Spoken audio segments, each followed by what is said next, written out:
What is going on, everybody? Welcome back. It is episode 824 of Pop Culture Crisis. My name is Brett. I am here with my returning co-host. Introduce yourself, please. Hi, Crisis Actors. It's Mary. Yes, we are finally back. And bright-eyed, bushy-tailed.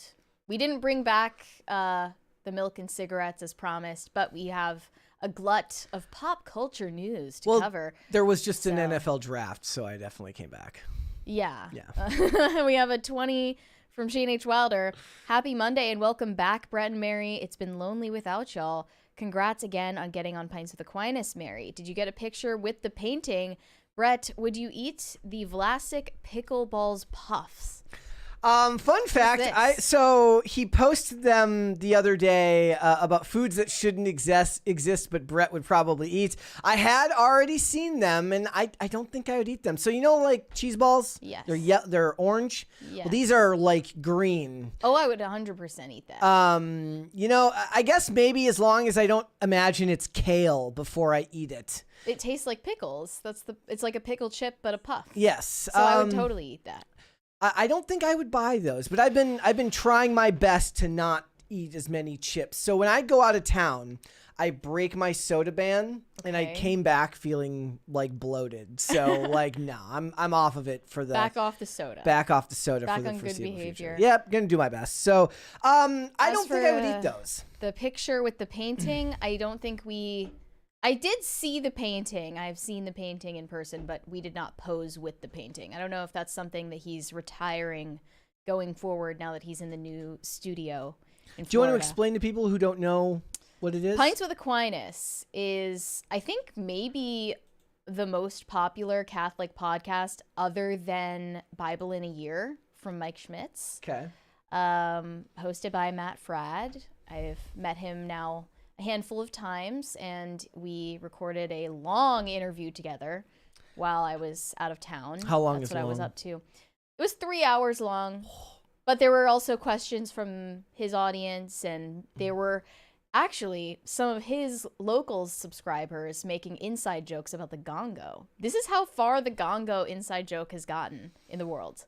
I was really proud of that. That's very good. Like, even his locals members are like talking about the gongo, and he has no idea what's going on. So I had to give a little explainer for that. Everything is an inside joke. But that was fun. Yeah, there you go. So when does that come out? Not exactly sure. I was told sometime in the summer. Okay. So it's going to be a little further out. He doesn't batch film, does he? Like film multiple interviews a day? Well, I don't know about multiple a day, but definitely back to back in like different days. Okay, it was like I was watching an old episode of like the Undertaker's podcast, and he said that they batch film like that's crazy. They do like 2 or 3 at a time. That's crazy behavior. Like I'm like, are you like by the second episode I'm like, is it just because there are so many people that it kind of just I think it's more that works? He's busy and he can't spread, like he's got stuff to do. So at that point, just record less. Just post less if you can't. No, there's money to make be made. It work. I know, but it's like then the quality of the content has to be plummeting, right? I mean, so here's the thing. I know that people do this. I've never noticed a difference between like an episode that was filmed like where he's like, I did this interview with Edge and Christian or something, or this interview with this person. If I watched it back, I probably wouldn't be able to see it, but I guarantee you he probably sees it. But how long is the they're like an hour and a half, 2 hours. So if it's 2 hours and you're doing 2 of them, that's 4 hours. Right. Also, I don't know how much editing goes into it to the point where like we're live every day. So that's not the same thing as people who film a 2.5 hour show and then cut it down to 2 hours. Yeah. So those people that's wild.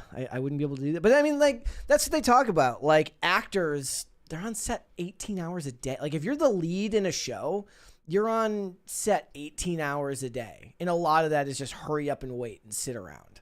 Yeah, that must be the worst part. Oh, I don't think I could do that. Guys, again, thank you so much for coming back. We were gone Wednesday through Friday of last week. You didn't forget about us, so thank you guys. We have a bunch of stuff to get into, but before we get started, hit the like button on this video and subscribe to the channel if you're new here and you have not subscribed here yet already. Perhaps you came here from Mary's appearance from their locals and they came over and they're... Well, actually, no, that did not happen because it didn't come out on on either platform yet. I was told 2 to 4 months is the timeline we're looking at. So, all right. But yeah. So if you're new here, subscribe to the channel, share everything out with everybody that you know. It is the best way to help this show grow. So what are we getting into today? Well, you know, the news was pretty heavy while we were gone. Pedro Pascal is in the news because he decided to punch above his weight class and insult J.K. Rowling. She might just buy the house out from under him, but I don't know if she's actually that petty. But we're going to talk about his comments about her being a heinous loser. I personally, as you said earlier, I would refrain from calling anyone worth $1 billion or however much she's worth a loser, but that's just me not playing the right choice of words. You could insult her in so many ways, but to call her a loser, that just makes you sound like a loser. You can call her so many names, any name in the book other than that. I will take the semantic argument on this one. So we'll get into that one. We're also going to talk about the new, so there's these shirts going around that you're seeing a lot of celebrities wearing. It says protect the dolls. There was pictures of Pedro Pascal. There was pictures of Tilda Swinton and others. We're going to get into what that means, and it's connected to, it's not a charity, but it's a nonprofit.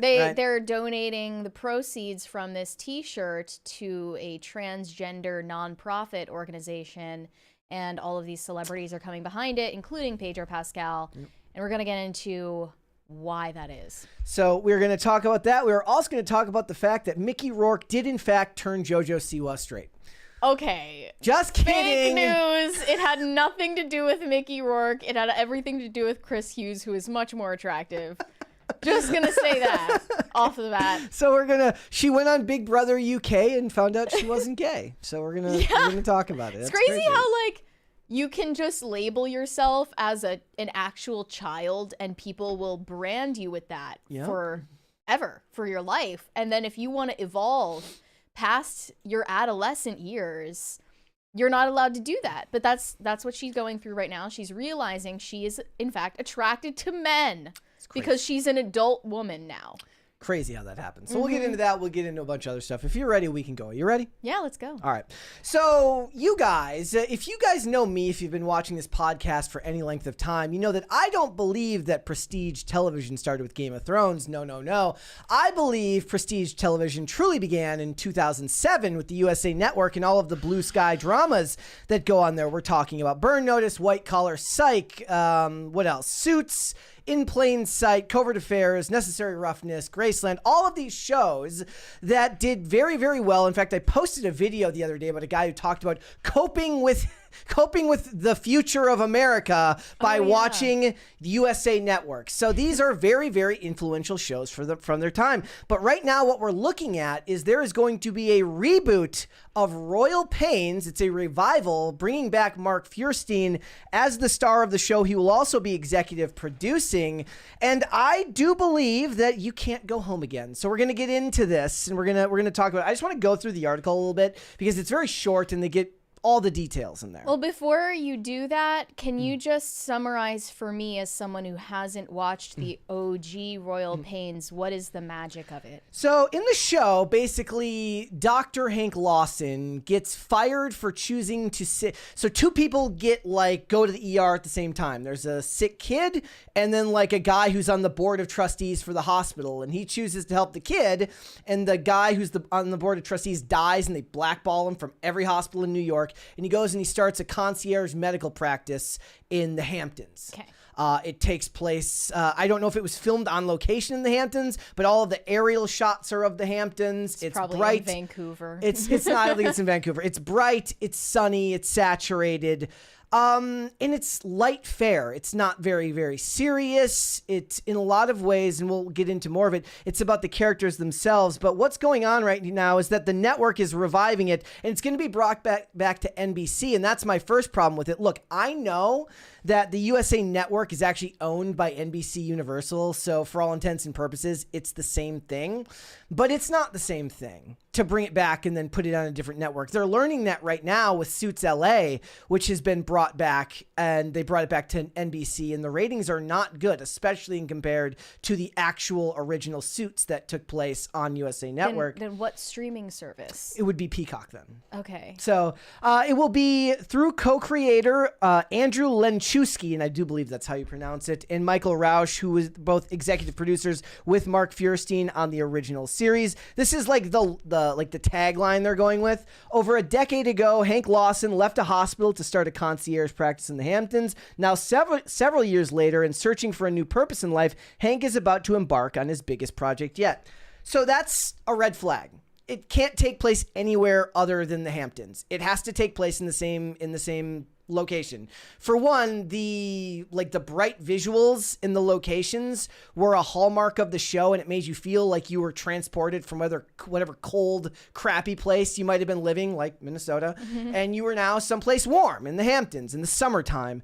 And the other reason, if I'm going to go off and get into the commentary part of this early, why this will never work is because the original show took all of the ultra wealthy people, meaning people who could own like enormous mansions in the Hamptons, and it showed them as eccentric and quirky, but generally good-hearted people. And with the discourse in Hollywood right now around the ultra-wealthy, there is no way that this show will not find some way to introduce some type of commentary. Now, they did that in the original show by talking about the locals who live in the Hamptons as opposed to the people who rent or own their summer homes there, which is like a different class of people, meaning like these are the normal people, you and me, the ones who operate in regular tax brackets, and they would interact with these ultra wealthy people, but it was never done in a way that showed them to be awful people. And I don't think Hollywood has the ability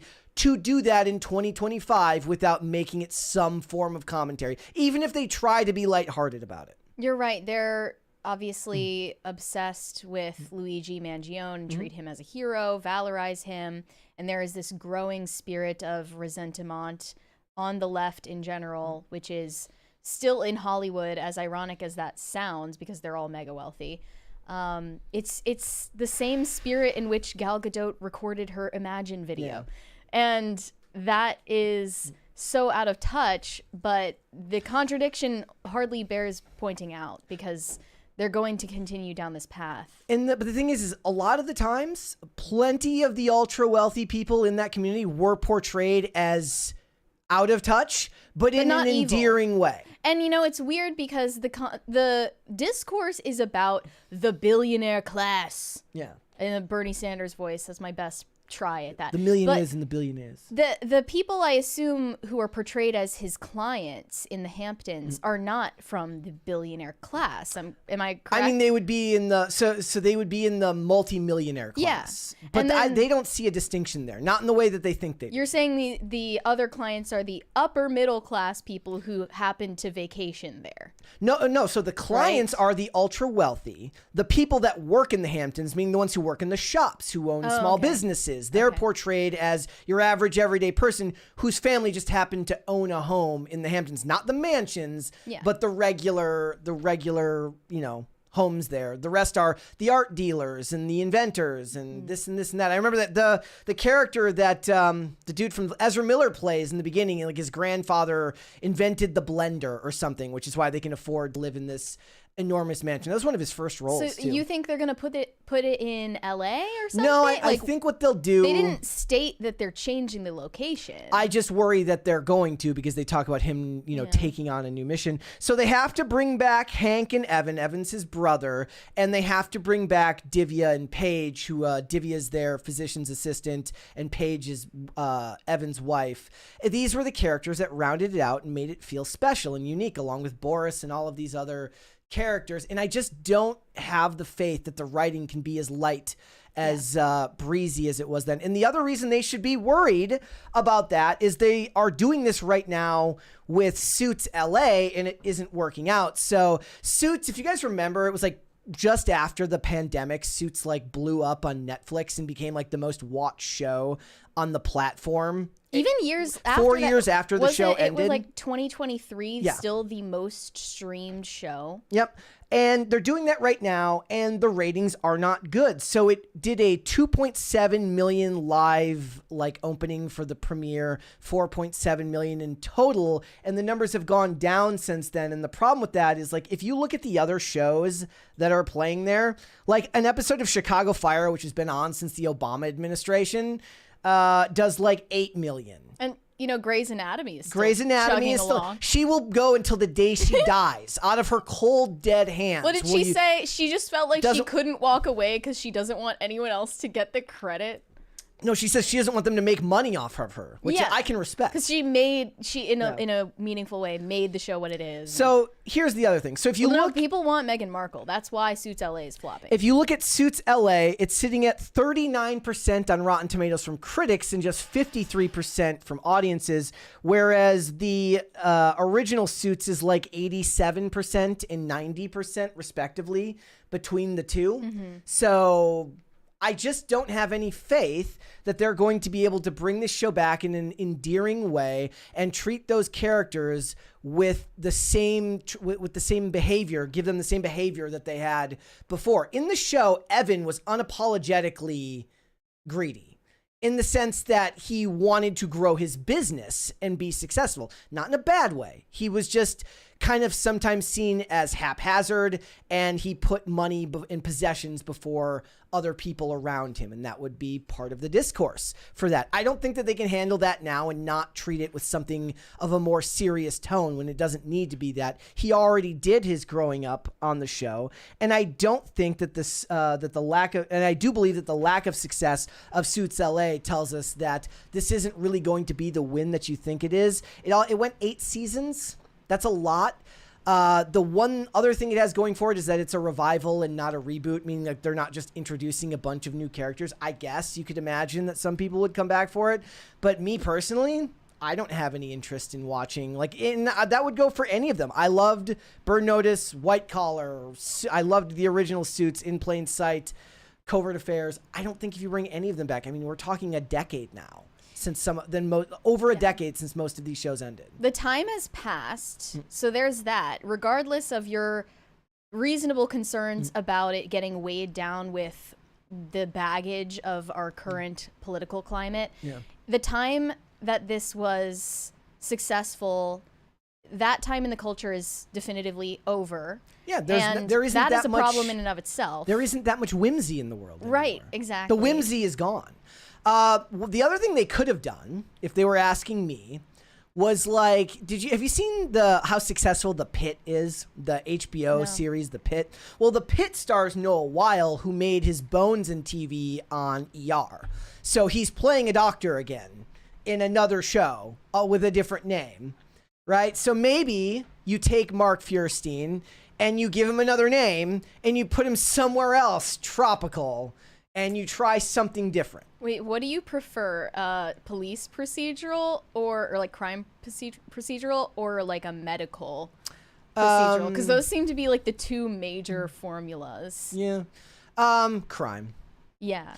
Medical. I mean, they're both formulaic in the sense that you've heard it all before, but medical stuff is too depressing. As for the location change that you think is a possibility, I remember I was just crushed to find out that Psych wasn't filmed in Santa Barbara. No, I mean everything. It was Vancouver. I was fooled. Yeah, I was so fooled by that. They had me hoodwinked. That's not like the X-Files, which just had to pretend everywhere in the woods was somewhere in Middle America. They had to pretend that cold Vancouver was Santa Barbara, California. I think that creative Suits was not in L.A. or Suits was not filmed in New York. It was filmed in Vancouver. Oh wow. Yeah, that's surprising. Yeah. I think that creative people these days, even ones who created great, successful shows and movies prior, have brain worms such that they are no longer able to make good content anymore. And I've seen this time and time again. Even Tina Fey was involved in the musical reboot of Mean Girls. And she's legitimately hilarious, and I think she's really talented. But she greenlit something and was creatively involved in something that was a train wreck. Something about those people, the old guard of creatives and producers, they have brain rot. Yeah. they have like this worm in their brains where they're not able to do it anymore. They're one-trick ponies. I think part of that, and also there's back then they would have created before the advent of like massive social media, meaning like they were creating without having to worry about instant feedback. And they could just create, and it just so happens that what they created was awesome. Well, being on network television was instant feedback enough, wasn't it? And that's the other thing. Ratings were feedback enough back then. Yeah, but the type of person that gives you feedback, is at least watching the show, whereas somebody might be critiquing your story ideas without actually watching it, and you went and it lived and died by whether your audience grew or not. And it's one of those things. I think it was a product of its time. Look, one of the main storylines in the show was about how Divya was supposed to be in an arranged marriage, and they do the most American thing ever, where she's been basically betrothed to this gentleman since they were kids, and the whole thing is her basically. They're going to get married. You can tell she's reluctant about it. Stuff just keeps going wrong. It's like karma, or it's like cosmic, the world telling them not to do it. Finally, it like ends in like the plague. They end up with the plague before they get married. And she's like, if this doesn't tell us it's not to be, then what is? Then she gets like abandoned by her family. Her father disowns her because she calls off the marriage. And then she has her journey finding herself. And then in the most American story ever, she falls back in love with the guy that she was supposed to be, like arranged to be married to. So it's very American because it's like she ended up with the guy, but it's because she wanted to, not because her dad said it was what she's supposed to do. I don't know if they would even approach that topic these days. Not in the same way. Too sensitive. I don't know. It's interesting, but again, I think it'll be about eating the rich, and that's stupid because the rich don't need insurance. Well, maybe you should at least watch the first episode. We'll have to wait and see. But I will. In fact, I probably would review it. I liked Royal Pains more than I liked Suits. So, all right, let's move on. We got a bunch of other stuff to get into. Yeah, there is a running joke on this show that no matter where you are in the world or what day of the week or year it is, there is somewhere a women's summit happening. And this was a women's summit of sorts. The Time100 list came out and they had their summit over the weekend. Much of it, although the list comprises men and women, was basically about feminism. And Blake Lively was featured in the Time100 most influential among civil rights titans. I'm not kidding. She's not being recognized for her acting career or her involvement in writing scripts or anything like that. Deadpool would make a Tetons joke here. She was recognized for being a civil rights titan, according to this write-up by a civil rights lawyer, Sherilyn Efil. She said, "I don't know the Blake Lively of the red carpet or the Met Gala. I never watched Gossip Girl. The Blake Lively I know is a philanthropist and a student of our country's most intractable problems. She and her husband, Ryan Reynolds, reached out in 2019 to make a contribution to the NAACP Legal Defense Fund. I had been getting a few of these calls as our work fighting against voter suppression and police brutality was receiving national attention. I'm always curious about the kind of research famous people do before they make that cold call to offer their support. The ones I have remained in relationship with are those who, like Blake, really did their homework. I admired immediately her curiosity and her sincere work to understand the conditions that shape this country. I remember an early conversation in which she expressed frustration that so much of our nation's history was not part of the instruction she received as a student. Her commitment to filling those gaps and becoming the most fully informed and prepared citizen is what I appreciate most about her. Blake is a serious person. She's a risk taker, and she's committed to moving this country forward for her children and for mine." There's a 20 there. We have a 20 from Value. Not to interrupt that glowing recommendation for Blake Lively. Mary, your general thoughts on the AI music was a thon for you? I don't know what that means. Last Thursday, IRL after show, I think it was Any Faves I thought you handled that very well. LOL. Please don't steal my car, though. What were your thoughts? Tim was generating all of these AI songs about Scary Mary and how she's going to steal your car. That was my favorite line. I am generally not pro AI music or pro AI much of anything, and that was most of what we were discussing on the after show. I, however, am and think you should go listen to all of the Kanye West AI covers, particularly the one for Call Me Maybe by Carly Rae Jepsen. Now, for context, Blake Lively was recognized as a philanthropist because her and Ryan Reynolds got in trouble for having their wedding on what used to be a slave plantation. They got massively criticized for this. There was a huge backlash, and that was back in 2018, surprisingly before the 2020 Summer of Love. And as a response to that situation, that PR crisis they were in, they donated to the NAACP. And that's all that happened. But now Blake Lively is being recognized as a civil rights titan by Time magazine. And she also gave a speech at their Time100 Gala. And this speech she delivered was basically mining her mother's trauma, having survived an attack on her life before Blake Lively was even born. Wow. I have no idea why she thought that was relevant to her recognition as a civil rights titan. But she said, famously, never underestimate a woman's ability to endure pain. I saw Michelle Obama had a quote recently about Black women do not vocalize their pain. Yeah, they're not comfortable with articulating their pain. Women in general, that because when I think of women, I think of not complaining. Mm-hmm. Yeah. I've never heard a woman complain. Certainly never a Black woman. White, Black, I've never heard a woman complain. So this was her speech that she gave sitting beside her mother and her husband, Ryan Reynolds. Let's play the clip. All right, here we go. About the last 2 years of my life, but tonight is not the forum. What I will speak to separately is the feeling of being a woman who has a voice today. And since I could speak, because of the pain, caution, and fight of the many women who have paved the way and the men who stood beside them. That means that you're an ally. Ryan Reynolds is an ally. Millions I will never know the name of, because every life, every act, big or small, affects another. Before I say more, I want to warn that I will speak about tonight covers trauma, so please feel free to step away if you need. Trigger warning. My life was influenced most by my mother, sitting here tonight, Willie Elaine McAlpin.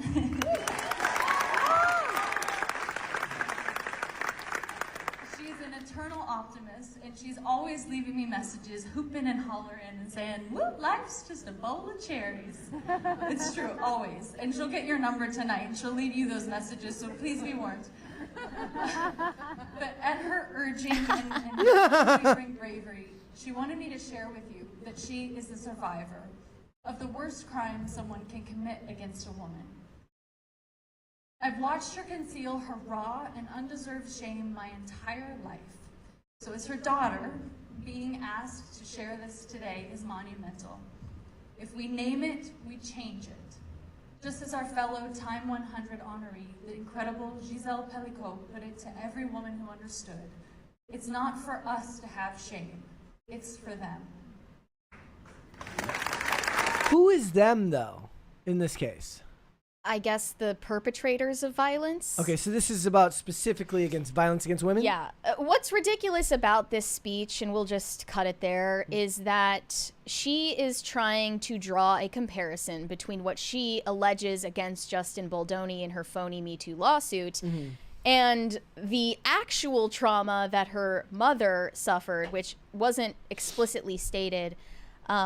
She said, "My mom never got justice from her work acquaintance who attempted to take her life when she was the mother of 3 young kids years before I was born. She has always credited her beating heart today with the story she heard from another woman in a similar circumstance, speaking on the radio as my mom drove home one day.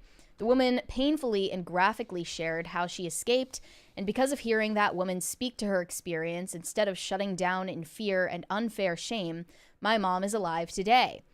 So Blake Lively is, without explicitly saying so, giving herself the credit for speaking out about her trauma that she suffered at the hands of the evil monster, Justin Baldoni. And she's actually, in her mind, empowering other women to escape violent and predatory situations with her story. And obviously, she's doing the opposite of that. She's casting doubt on all allegations of misconduct, sexual abuse, all Me Too allegations by lying. So she is clearly doing a disservice to the women she claims to be protecting and empowering. Now, Megyn Kelly actually was one of the few conservatives invited and listed on Time 100 Most Influential.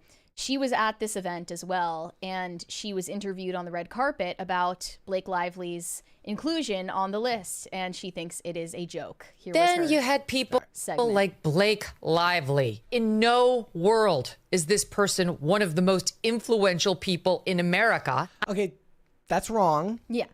She's dominated the news cycle in these spheres for like 5 months, and she's a bad influence, but she is an influence. Yes, that's undeniable. That is what I call. But I wouldn't say she needs to be recognized for civil rights victories. I think that part is ridiculous. That's a different point that I'm making here. This is either cope or just framing, but she's not right here. Yeah. Not about this part.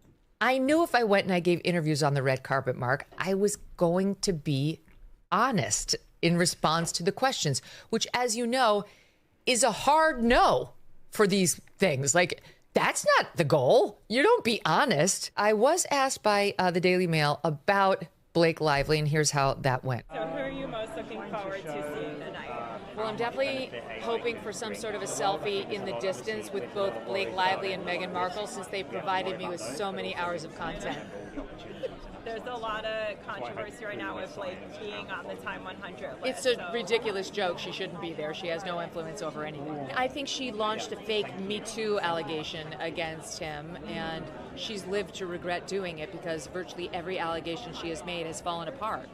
And so for her to be honored for doing that, to try to ruin a man over absolutely nothing, is a scandal. Yeah. And obviously they're looking for big stars to come here and generate pages on their magazines, but that was very wrong. I have a feeling she's going to be avoiding me. I won't be avoiding anybody. Yeah. I'm good. And what do you think of like her new movie, Another Simple Favor? People are saying she's feuding with Anna. Like, do you believe? There was a really funny picture of them posing together, and Anna Kendrick looks like she'd rather be anywhere in the world. But that might have just been Can't the photo. blame her. I actually came back to, so I have changed my mind, not to derail, but about Anna Kendrick. I rewatched The Accountant in preparation to go watch The Accountant 2.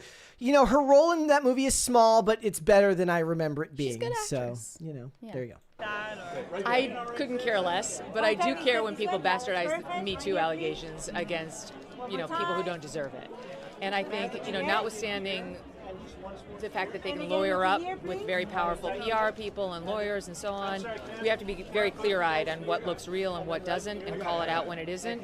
Otherwise, no one who's actually experienced these things is going to be believed. So, clear-eyed. Now today there are a bunch of headlines about that and me specifically hitting her on what I said I believe is a fake Me Too claim. Okay. Then she also was asked by reporters about Taylor Swift, who is rumored to get subpoenaed in the lawsuit whenever trial happens.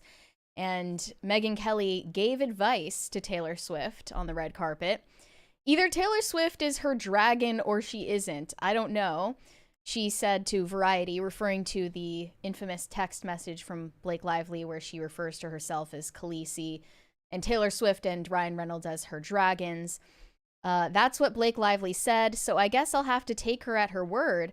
So if I were Taylor, I'd speak up about it, but obviously she's distancing herself. And that is demonstrably true, as a headline just came out claiming Travis Kelce has unfollowed Ryan Reynolds on Instagram. It's the world we live in now. It's middle school. You know what would really be the best is if we brought back, like one of these sites needs to have top 8 friends. It's kind of surprising how much pop culture news is about, like, this celebrity unfollowed this one or blocked this one or liked this photo. And it actually does stir up a lot of discourse. But For some reason, people think that follows are endorsements, and Travis Kelce has officially disavowed Ryan Reynolds by unfollowing him. And I think that's because Taylor Swift is drawing a line in the sand between herself and Blake Lively. She doesn't want to be part of this, and she doesn't want to be associated with this. Travis Kelce follows 1,803 people. Maybe he was just in the process of whittling that down to just like 1,800. Yeah, his ratio. He wanted the even number. Well, I don't know. I think that if he's following that small pool of people, it was a thoughtful decision. And one that he intended and knew would be noticed by the media and talked about. So I think that he and Taylor Swift are, in an official way, creating distance between themselves and Blake Lively and Ryan Reynolds because they don't want to be part of this mess. And they don't want to get... Taylor Swift doesn't want to get subpoenaed to talk about this. It's the downside of being in the public eye for them is every single choice you make, even that amongst your friends and family, is fair game for the public. And I want to turn our attention to Meghan Markle. Although Meghan Markle was not herself featured on the Time 100 most influential list, she was invited to the Time 100 summit to be the event's keynote speaker because I guess she was seen as important enough for that, but not important enough to be officially featured on the list. I don't know. But the most ridiculous part of this appearance of Meghan Markle was during a Q&A panel when they asked her about her As Ever lifestyle brand and the way that she has included flower sprinkles on all of the things she's baking on her Netflix show, and they are included in some of the cookie mixes that she sells on her website. And apparently it's not just sprinkles. It really is deep and meaningful and profound to put edible flowers on cookies. There is a deep explanation for why she does this, and she's encouraging the entire world to follow suit. So here is her answer to that question. Why are you putting flowers on everything? I love minutia. Let's do this. Yeah. All things to be talking about for Time 100. Let's talk about flower sprinkles. Because I think it speaks to the tiny moments of joy that are so effortless and just create a little bit of magic that we're all craving in our everyday. They're tiny little flower petals that are dried. I started putting them on salads. I started putting them on scrambled eggs. It didn't actually matter. On a yogurt parfait.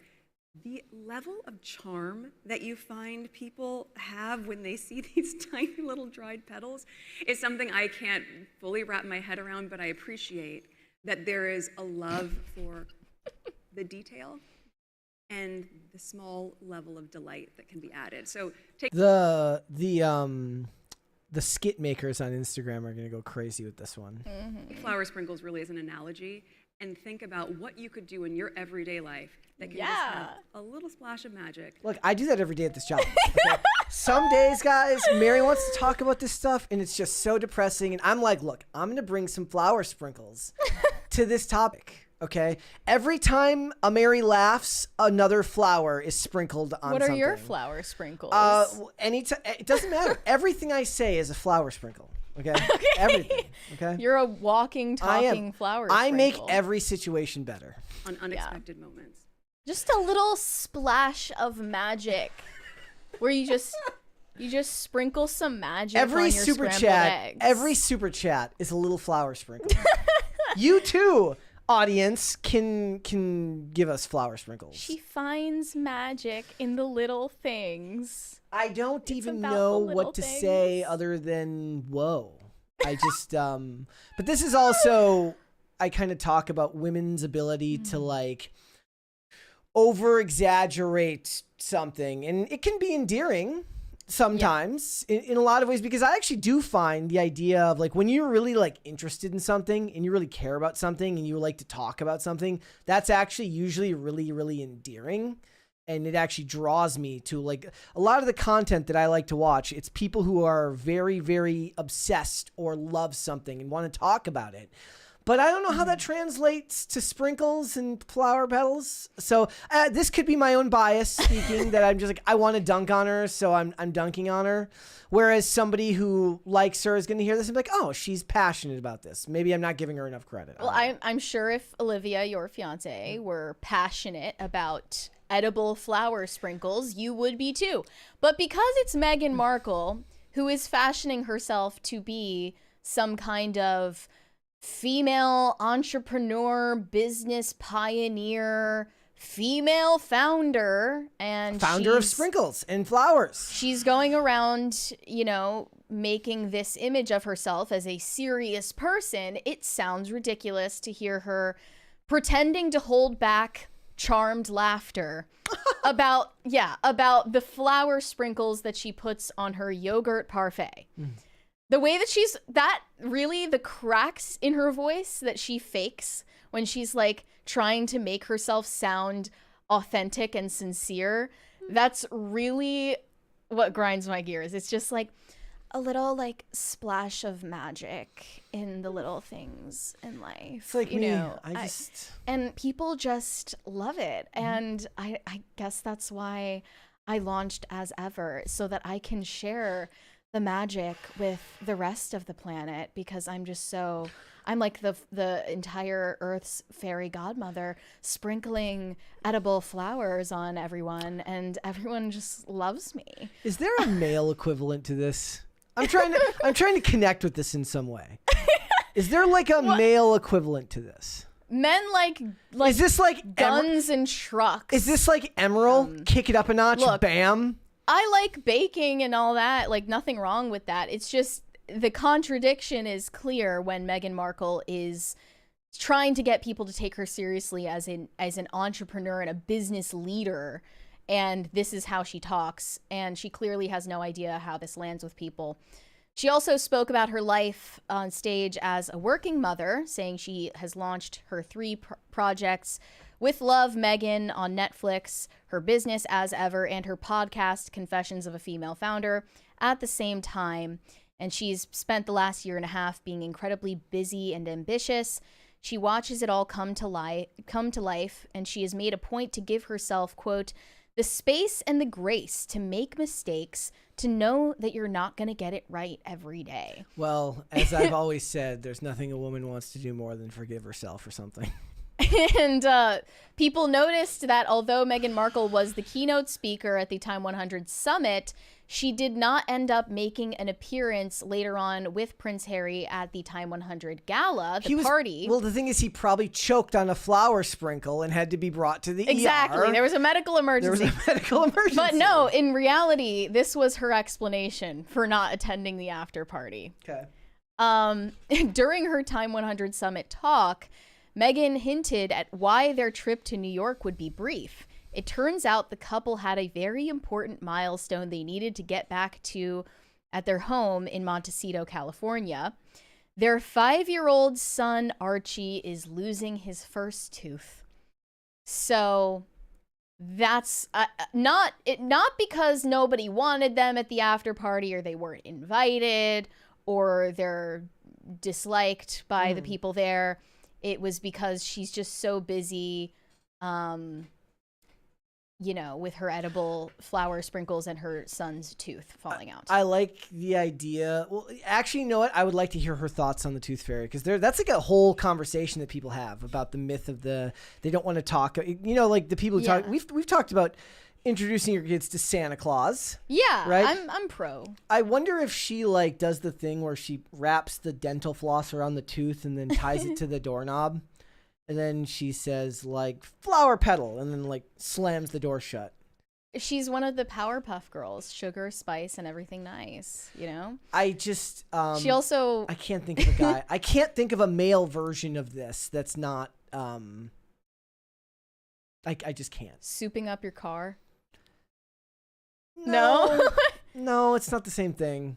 It's not the same thing. I can't think of it. I guess maybe it's male lifestyle influencers, I guess. Rubbing your face with a banana peel, maybe. Actually, that might be the collaboration we need next. He's going to rub flower sprinkles on his face in his morning routine. I saw this amazing one the other day where a dog does the morning routine, and it's like a dog with like human hands. Meghan Markle also addressed how she handles scrutiny from the public and the press, and she recalled a famous quote about how going online is the best way to feel bad for yourself. And she said, so I don't do that. I made a very conscious effort to create boundaries for myself and my mental health and well-being, and certainly to role model that for my children. I'm conscious of not just raising a very strong and confident young woman, but also having a son. I think it's just as paramount of importance for young men to be raised with a confidence and sense of self that is going to empower the women around them too. Well, yes. What the most important thing about raising a son is to make sure that the women around him feel empowered. Right. You absolute scumbag. It's like those memes that are like, I'm not going to raise a dusty. Yeah. You know?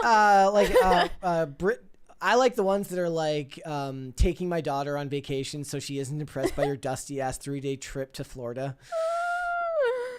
I hate it. Your dusty ass son's 3-day trip to Florida. I went through the full Time 100 list to see who they included. And the way they compile this list is supposed to be unbiased.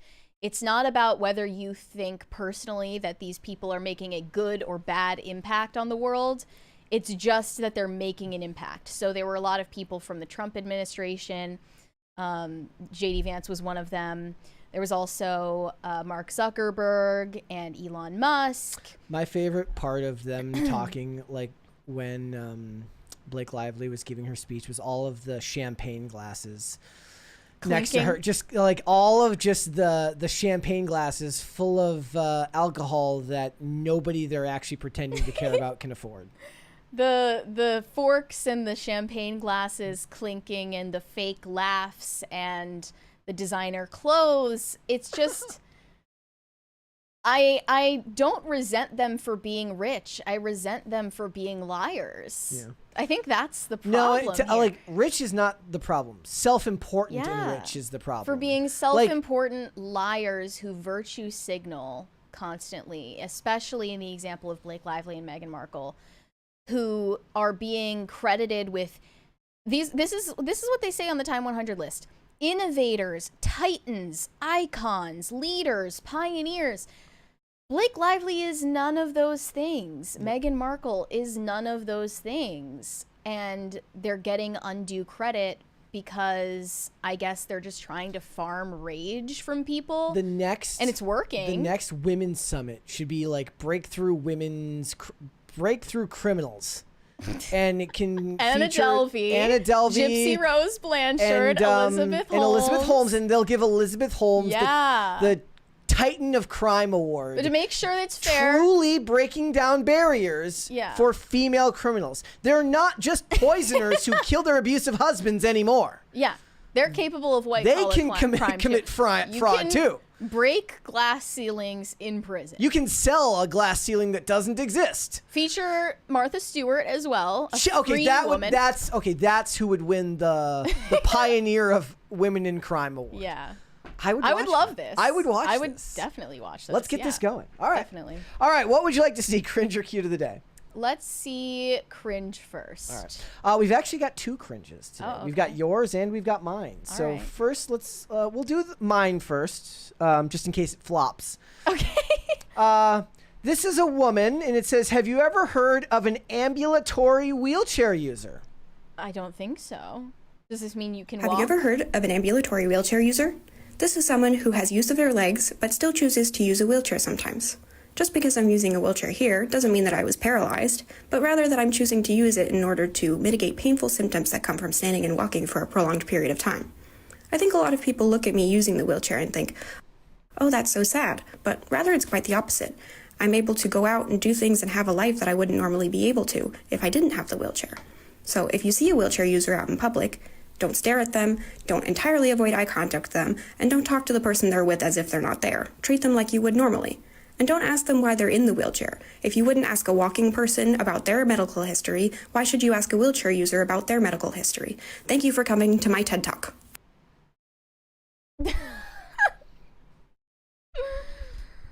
So wait, so is she saying that she just like gets tired easily and like seems like doesn't want to walk because she's lazy, or does she have like some kind of problem? I have no I mean, she idea. has other problems, that much is evident, but yeah, I thought you'd enjoy that psychosomatic paralysis. Life must be difficult. Okay. Wow. It's difficult if you're someone like that. Yeah. This is R. Kelly serenading a woman at her birthday party from prison. I don't know what else there is to say.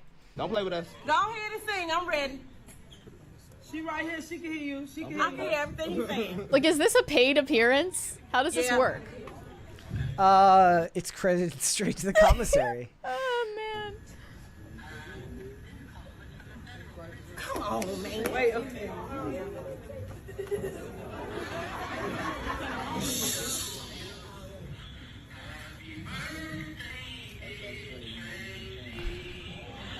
Wait, aren't we going to get copyrighted for playing the happy birthday song? I think he's doing so many flourishes with it.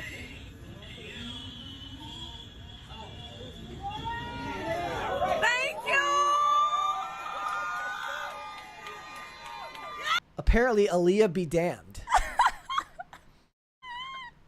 Like, why is this your dream? So many ho-hos in ramen tonight. Why? Like, how does this... Chris Brown was busy, that's why. If he did meet and greets in prison, that would be kind of iconic. Okay. All right, let's do Cute of the Day. Guys, submit your Cute of the Day. I know you want to brag about your pets. Everyone wants to brag about their pets. Go and submit them. Hashtag PCC Pets. Tag me in there on X. Hashtag PCC Pets so you can brag about them. Pictures are better than videos because it eats up all this computer's memory. This computer is on its last leg. It's literally hobbling along. So here we go. This one's from Angela McDonald. Says, update. The pup in my lap was there for me when I got out of the ER from seizure issues. It was nice to have. Aww. Well, I hope you're okay. Tiny. And that's a cute puppy. I don't know which one that is. I'm assuming they were both there? Yeah. Very cute. Okay. Hope you're well. We hope you're okay. Hope you recover. Okay. Let's get started. Yeah. Pedro Pascal has launched an attack on J.K. Rowling, calling her a heinous loser for her advocacy and outspokenness on the issue of transgenderism in the public eye. And this was something he commented publicly on his Instagram at @PascalIsPunk. And it was underneath a video about J.K. Rowling posted by an activist named Tariq Raouf, which I would like to show now for context purposes. Here we go. This is some serious Voldemort villain shit right here. J.K. Rowling is reveling in the fact that she helped the UK Supreme Court get to the point where they can define that trans women are not women legally, right? Like, she's just so proud of all the work that she's been doing over the last few years to stoke hatred and fear into the general public about a very small minority population that's already some of the most, like, misunderstood people on the earth. She's so happy about it. She's so happy about it. She's so cocky about getting the same royalties about whether or not you burn or read a Harry Potter book. So I think it has become our mission as the general public to make sure that every single thing that's Harry Potter related fails. That means posting in every single Harry Potter TV show update that comes out, in every single article, posting in the comments that trans rights are human rights, that trans women are women. It means not buying a ticket to Universal to go and see Harry Potter World. Like, if we could boycott Starbucks and McDonald's to the point where they saw massive dips in their sales and had to literally close a ton of stores because the general public just wasn't supporting them anymore, then I sure as hell think that the general public could just make sure that Harry Potter is no longer profitable for anyone that dares to do business with J.K. Rowling. Because that shit, that awful, disgusting shit, that has consequences. So in the comment section on this video on Instagram, Pascal said, awful, disgusting shit is exactly right. Heinous loser behavior. Calling a billionaire a loser is just never gonna land. You can call her any name you want, any name in the book. Call her a monster, and that would maybe be more accurate. But to call her a loser when she is a billionaire and will always be because of her massive success, all due to her, it just doesn't work. Like, that's just not... It's only gonna make you sound like a loser when you're calling a billionaire a loser. So stop with that. But from Pedro Pascal specifically, this is personal to him because he is related to a person who identifies as trans. This is a picture of him that I posted the other day alongside his brother, who identifies as a woman, Lux Pascal. And that is one reason I imagine he is biased on this issue. Another one is that he works with Bella Ramsey on the Last of Us TV show, who identifies as non-binary last time I checked. Yeah, and I guess that falls under the umbrella somehow. I guess. It's not the same thing. It's not the same thing, but these cohorts of different people who use the same label are just kind of pulled together even though they have zero similarities. Bella Ramsey does not have any real similarities with Leah Thomas, but they are being put into the same cohort of people whose civil rights are allegedly being violated. Yep. And J.K. Rowling is being raked over the coals constantly for pointing this out and for being vocal on this issue. And regardless of how you feel about the issue at hand, boycotts are not going to make a dent. Not in this topic specifically. Not... Yeah, maybe you could say... If the show fails, it will be for other reasons. Right. Because Hogwarts Legacy did, buku bucks. Massive numbers, right, for the video game. The reasons I imagine the HBO show they're producing right now could fail have to do with casting errors. Race swapping Severus Snape is a huge one, obviously. That's already dead in the water for that reason. Yep. And not related to J.K. Rowling or her political activism.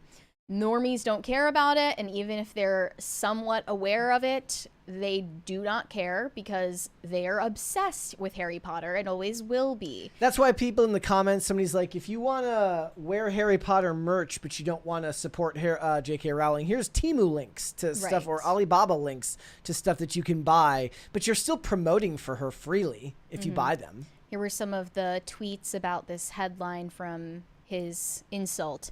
Verbal Riot said, I need to see the numbers from studios to justify why this guy gets casted in everything. Otherwise, I hold to my opinion that he is an industry plant. I mean, what does that even mean? Everybody's an industry plant.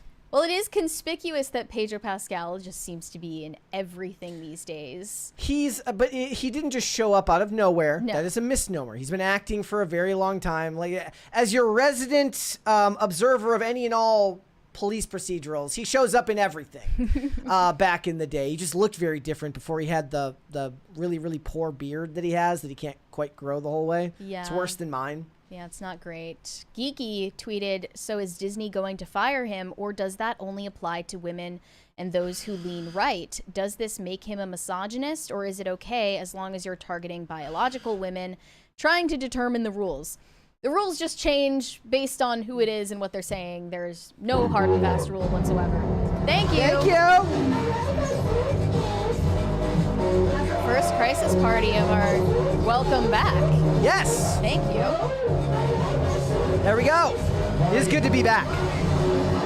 And Vera Dark said, Pedro is living in clown world. I know there's a lot we vehemently disagree with J.K. Rowling on. This isn't one of those things. And without a doubt, J.K. Rowling is a liberal feminist through and through. We disagree with her about that. She is pretty much pro-diversity and inclusion standards as long as it isn't touching this particular issue of transgenderism.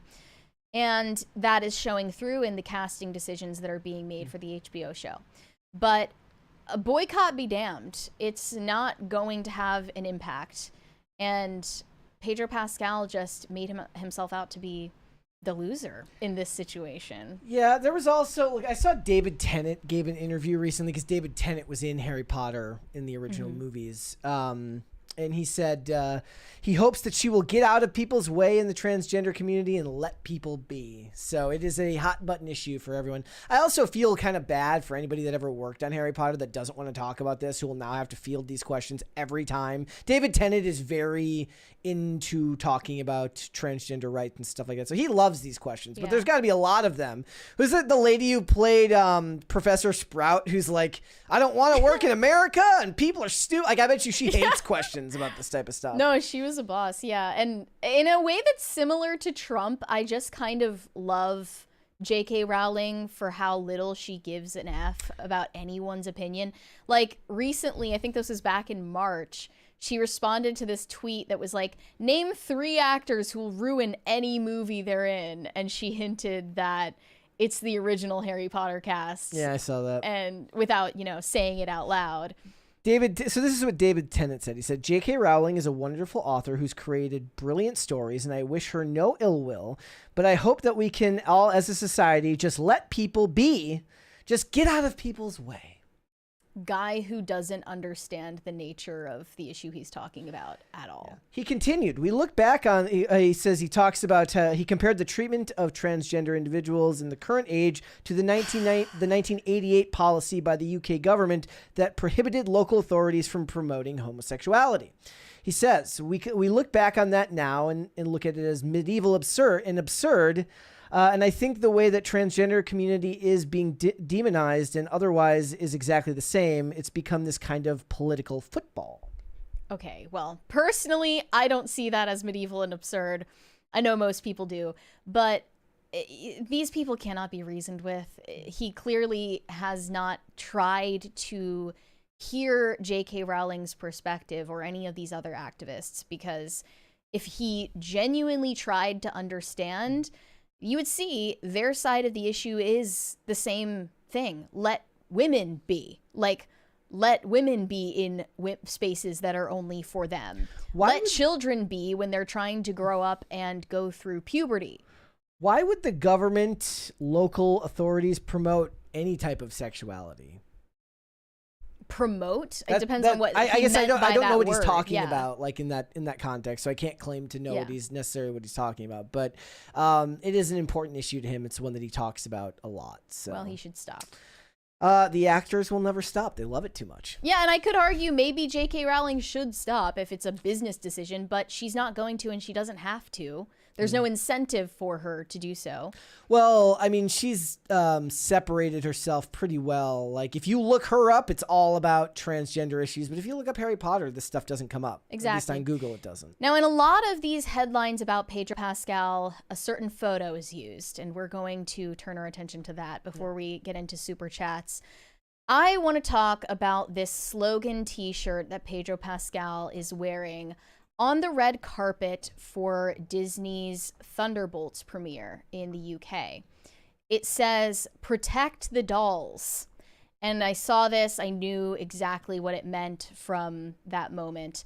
But a lot of people might not be aware yet that this is a growing trend. A lot of celebrities are wearing this shirt, and a lot of people are buying it, or they're seeing it and not knowing where it originates.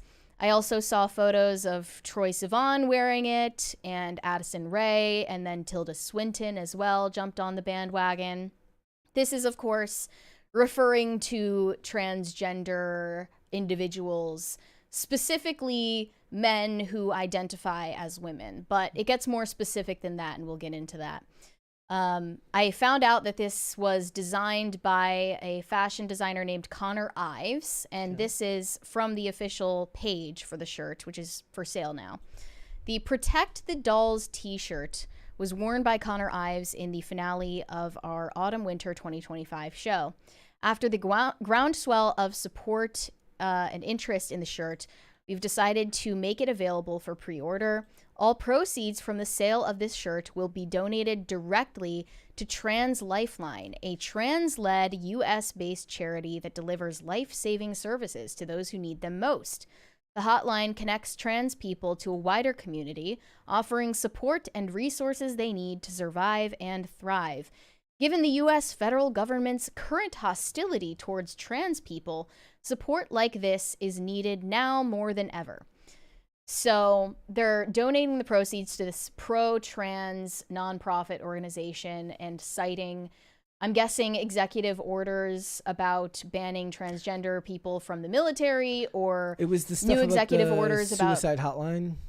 Well, it's not cited here as a suicide hotline. It's just a resource line. I don't know exactly what that means. Well, I thought they're also referring to transgender individuals like Hunter Schafer having their biological sex listed on their passport and official documents instead of the one they identify as. And this is what they are saying is current hostility towards trans people from the federal government. It goes without saying that's just a load of shit. But people are wearing this shirt as an act of protest. And it's funny because from what I've noticed, the pro-trans crowd online has a problem with it. They think it's actually politically incorrect to use the term dolls in your pro-trans advocacy. My problem is that the shirt costs like $75.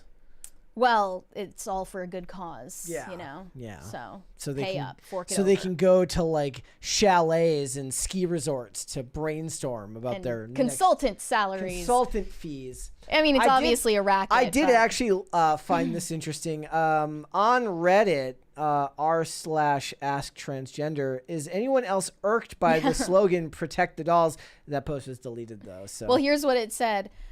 These shirts have become hot items and profits are being used to fund Trans Lifeline, which is literally saving lives. So I can't really say I'm mad at the effort, but I, 44 years old, male to female, seriously hate the slogan.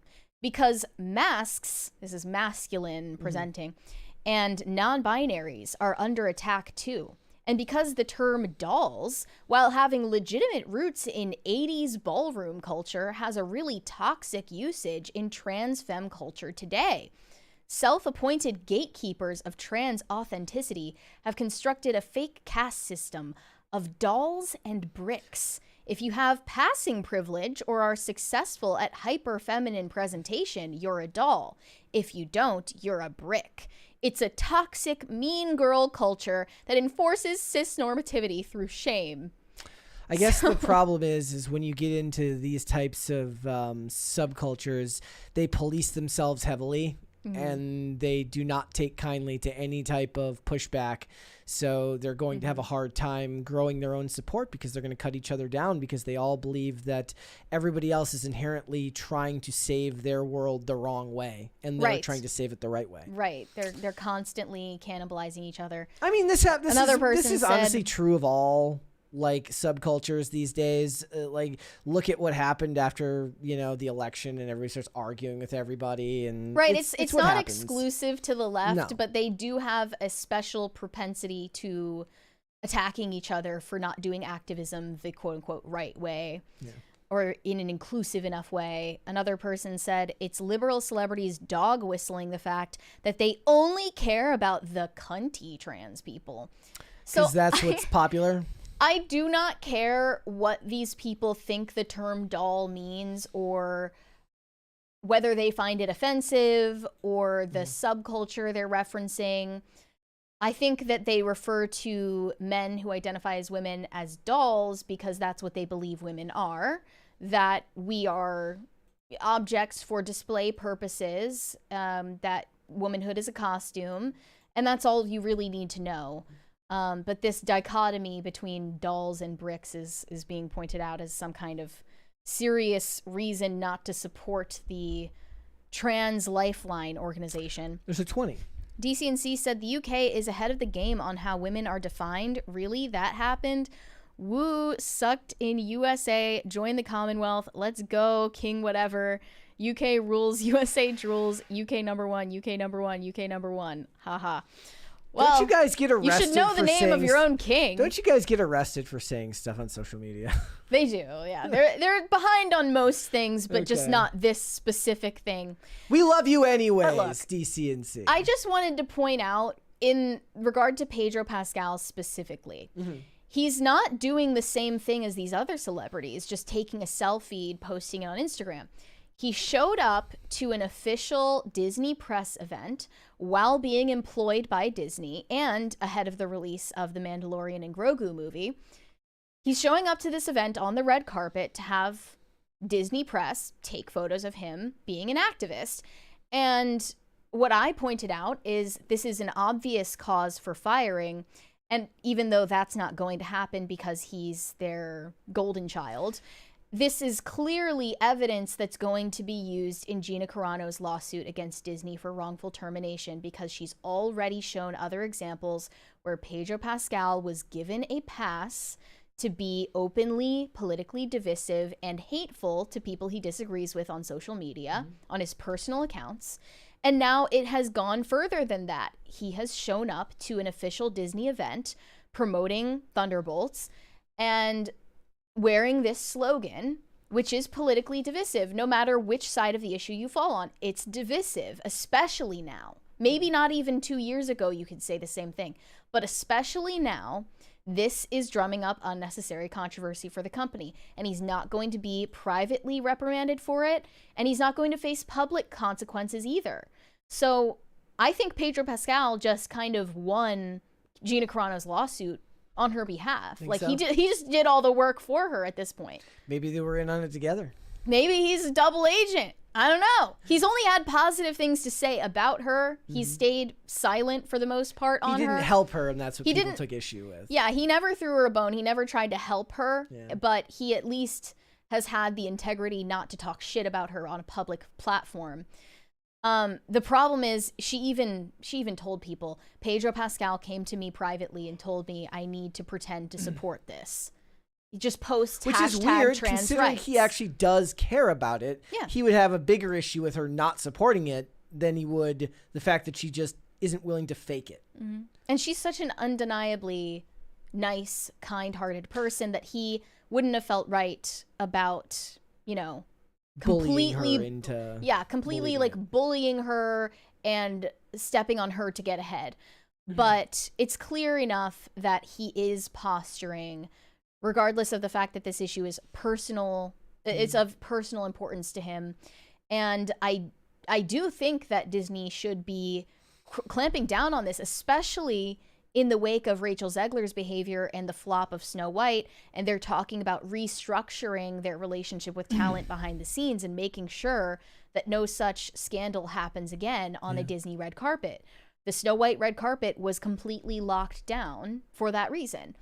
But Pedro Pascal is still running amok, doing whatever he wants, wearing political slogans at an event. He must have great blackmail material on somebody. What's going on? Like, it's not an industry plant thing. It's probably that. It's probably like blackmail. Like, at this point, I can't think of a reasonable explanation, because Disney at the end of the day is a corporation. It's not a family, and it's not about maintaining a friendship with talent. It's about keeping them on a tight leash. That should be their priority right now. Well, they're busy worrying about Shannon Sharp right now with ESPN. I know. It's like putting out fires left and right for them at this point.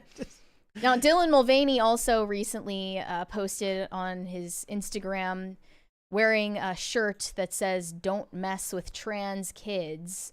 It's not from the same designer or anything, but I assume it's also for the same cause. And this is like not fashionable. I just want to point out, like, this isn't cool. Yeah. This isn't fashionable. This issue has definitively fallen out of fashion, even on the left, and they're self-policing to correct that issue because it's objectively antisocial behavior. And they simply cannot help themselves. Yeah, it's a big one but the thing is like, they'll move on to the next. I don't even know where wedge issues go from here. Like, I don't. Like, I don't know if we end up going back to pretending to care about the middle class, which is what I imagine they'll try to pretend like they care about, but they don't.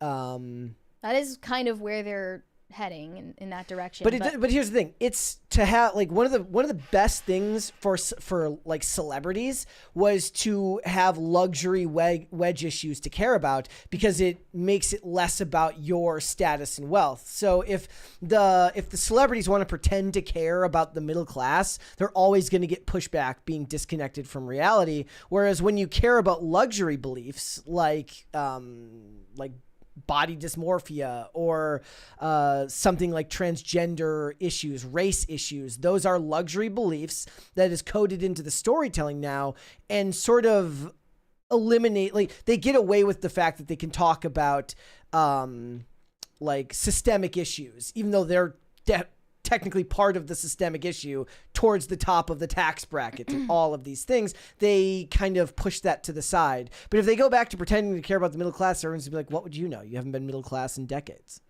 Well, I think that Pedro Pascal's next best move would be to finally come out of the closet, because he's clearly acting like a catty gay man, and just stop with this nonsense. You know, you should be worried about keeping your job, actually. I don't think he has to worry about like, that. they should light a fire under him, knowing that they have a track record for letting at Disney for letting talent cause them problems. He will keep working.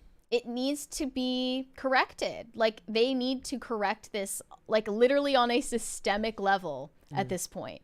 Because there's no reason why after Rachel Zegler, you as a Disney talent should feel comfortable walking out onto a red carpet wearing a shirt that says "Protect the Dolls" for the Trans Lifeline. That's just not acceptable anymore. He's probably got in his contract now that Sinners is popular, he's going to be like retroactively CGI'd into the movie. Right? No, they'll tell you he was always in it and you just didn't notice. He was a background character, yeah. He was actually Haley Steinfeld's character. All right, let's read some super chats. Anti-You said, WTF, Brett, you're looking scrumptious today. Well, you know.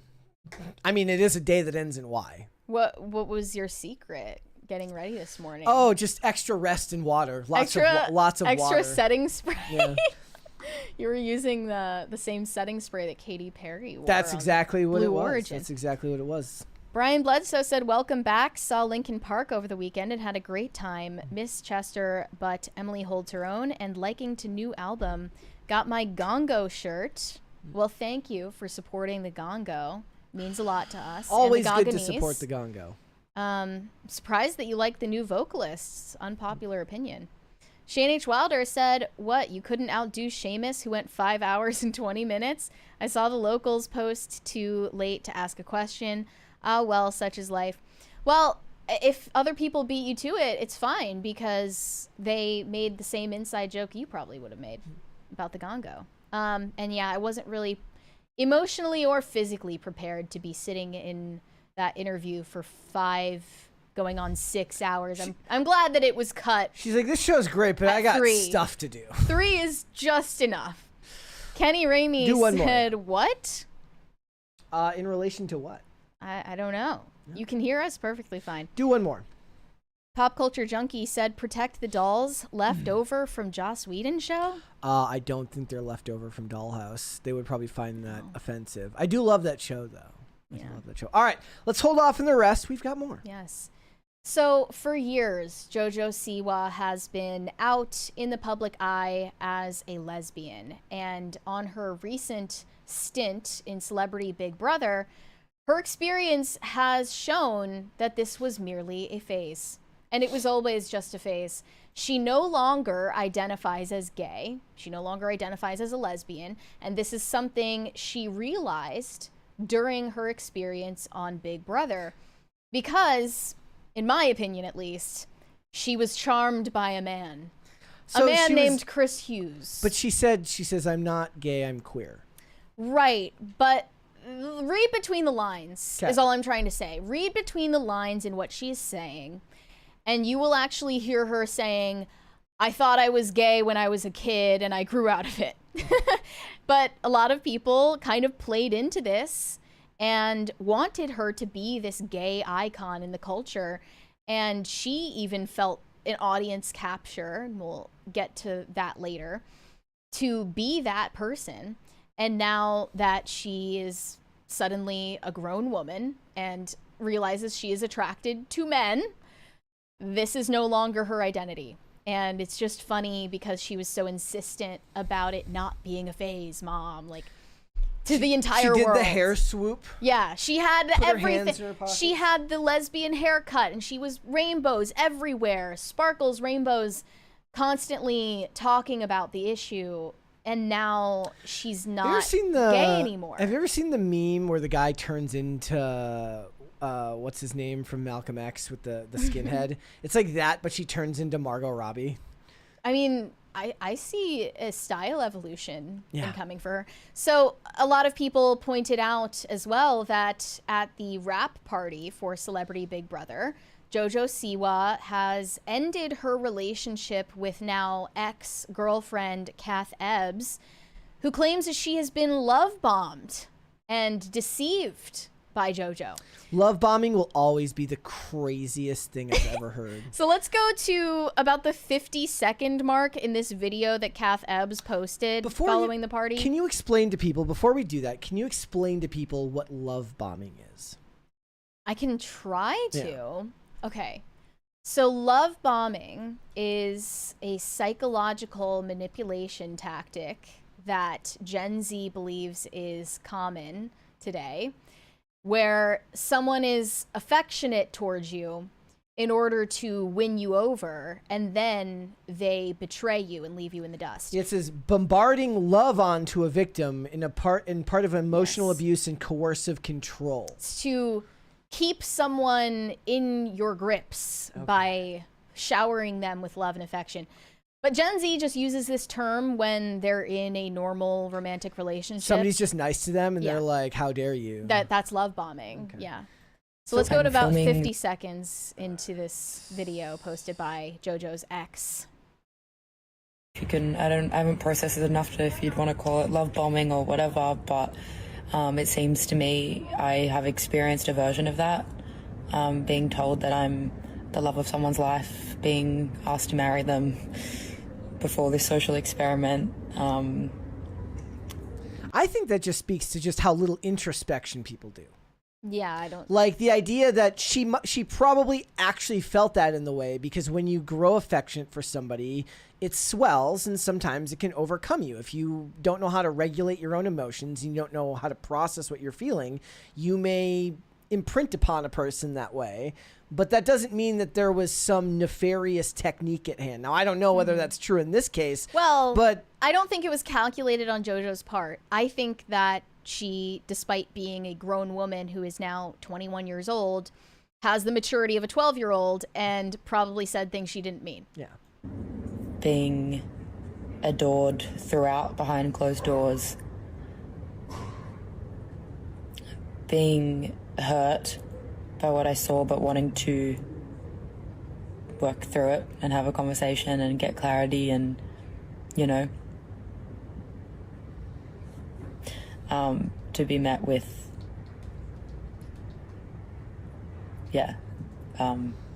being, I guess, further humiliated in a weird way. That's more of a feeling. I don't know if it's fact, but I feel further humiliated in. Is it weird that you, like, in the throes of feeling humiliated, you feel like posting about it? Yeah.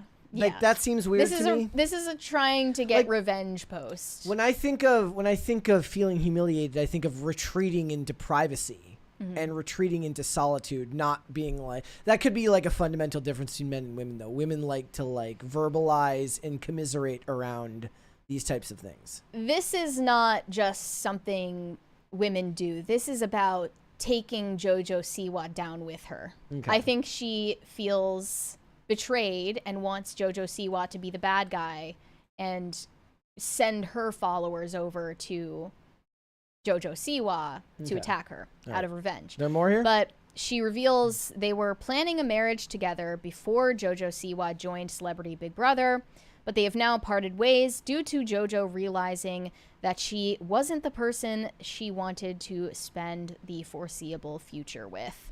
I actually posted about this. I said, since when the hell is marriage about the foreseeable future?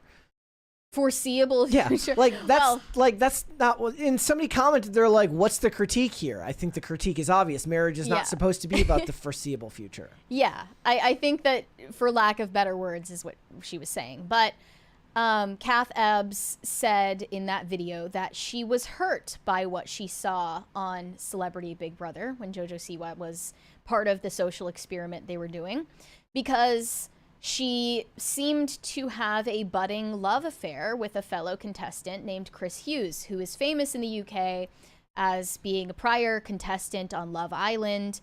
He was forming a close bond with Jojo on the set. Despite rumors and speculation, both Jojo Siwa and Chris Hughes have clarified that their relationship is merely platonic.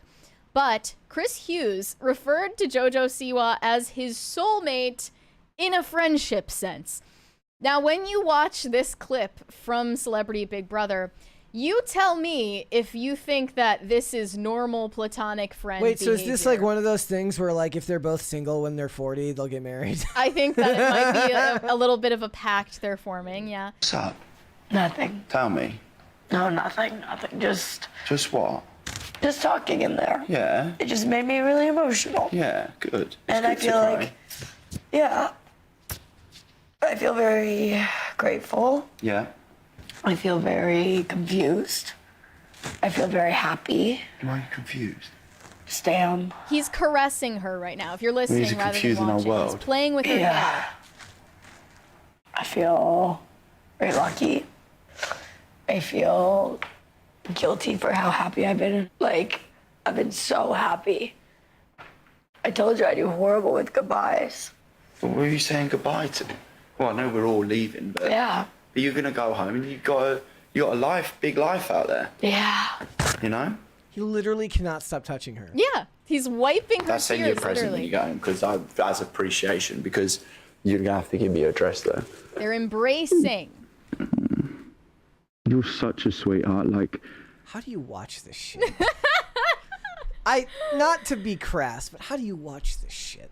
I mean, I love reality TV, so. Like, I can't, like, honestly, if when people ask me about you, all I will tell them is, like, she is the sweetest, kindest, most genuine human being, like, you can come across.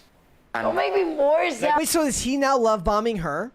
Maybe. Is it like a This big is a is it love like bombing human centipede? It's a Mexican standoff with love bombing. Yeah. Right now? No, but it's true. Like, but that is you. Love you. No, honestly, I love you. You're one of my favourite people. You're saying I've I ever love come you. across. Genuinely, Like, back at you. literally, like. And I never thought I would say that to a straight man. So they have this big heart-to-heart moment when she realizes that she's leaving the show. And she says she feels guilty for becoming so close to him while she's in a relationship with this other person behind the scenes.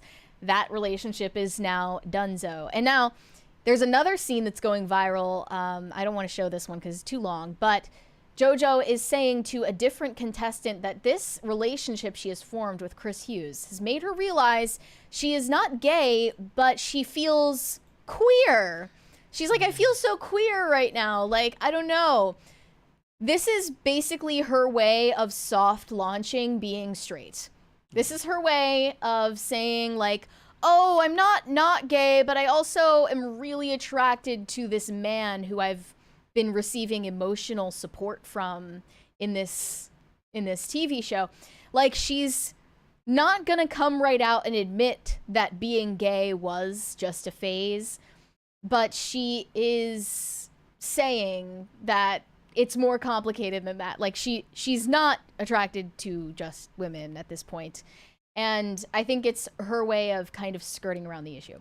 But yeah, she now identifies as queer, which is, I can just translate for you, that means she is straight and that she doesn't know how to fully admit that yet. In the article, it says a term used to describe an individual outside of the heteronormative category. Yeah, I don't believe that for 1 second. And I think we have fully entered a world where you need to come out as straight. So maybe eventually Jojo Siwa will gather up the courage to come out as heterosexual publicly.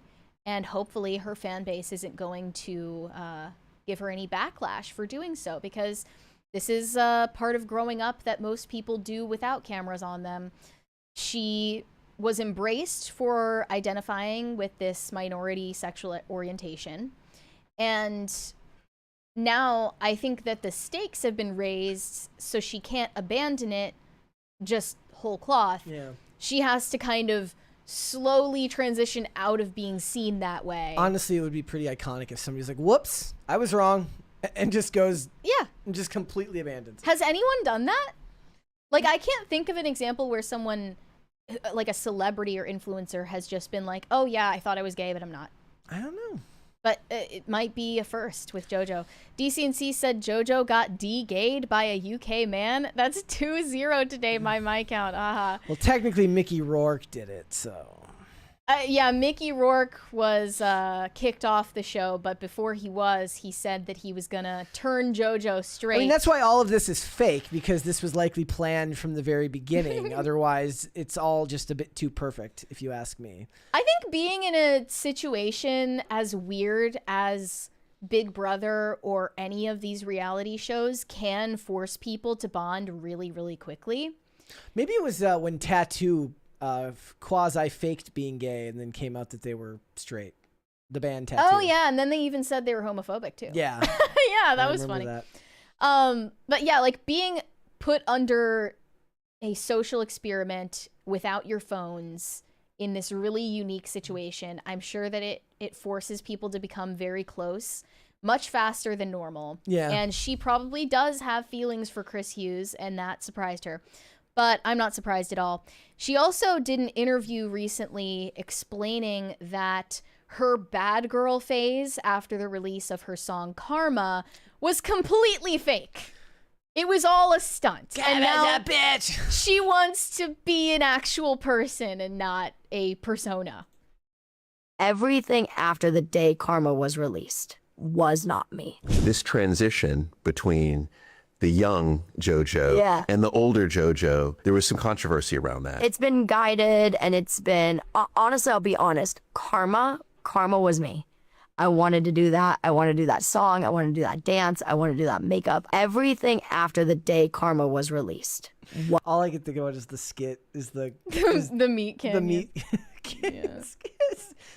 was not me. I've listened to outside opinions and gone certain ways and done certain things that maybe I wouldn't have necessarily done. I wanted to do essentially what my boss said. I had a bit of a breakdown and I cried and I said, why am I pretending that I'm drinking alcohol and being crazy? I'm a good girl. I'm saying I'm drinking Fireball on stage, but it's apple juice.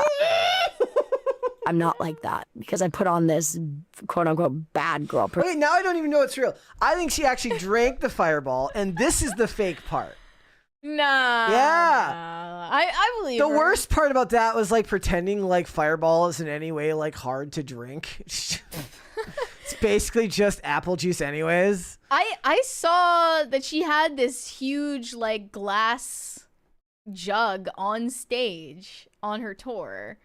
And she was pretending to be like taking swigs and getting so drunk. We made the joke that she's the kid at the party who drinks the non-alcoholic drink and then pretends to be drunk. That's literally her. Next she'll do, what was it that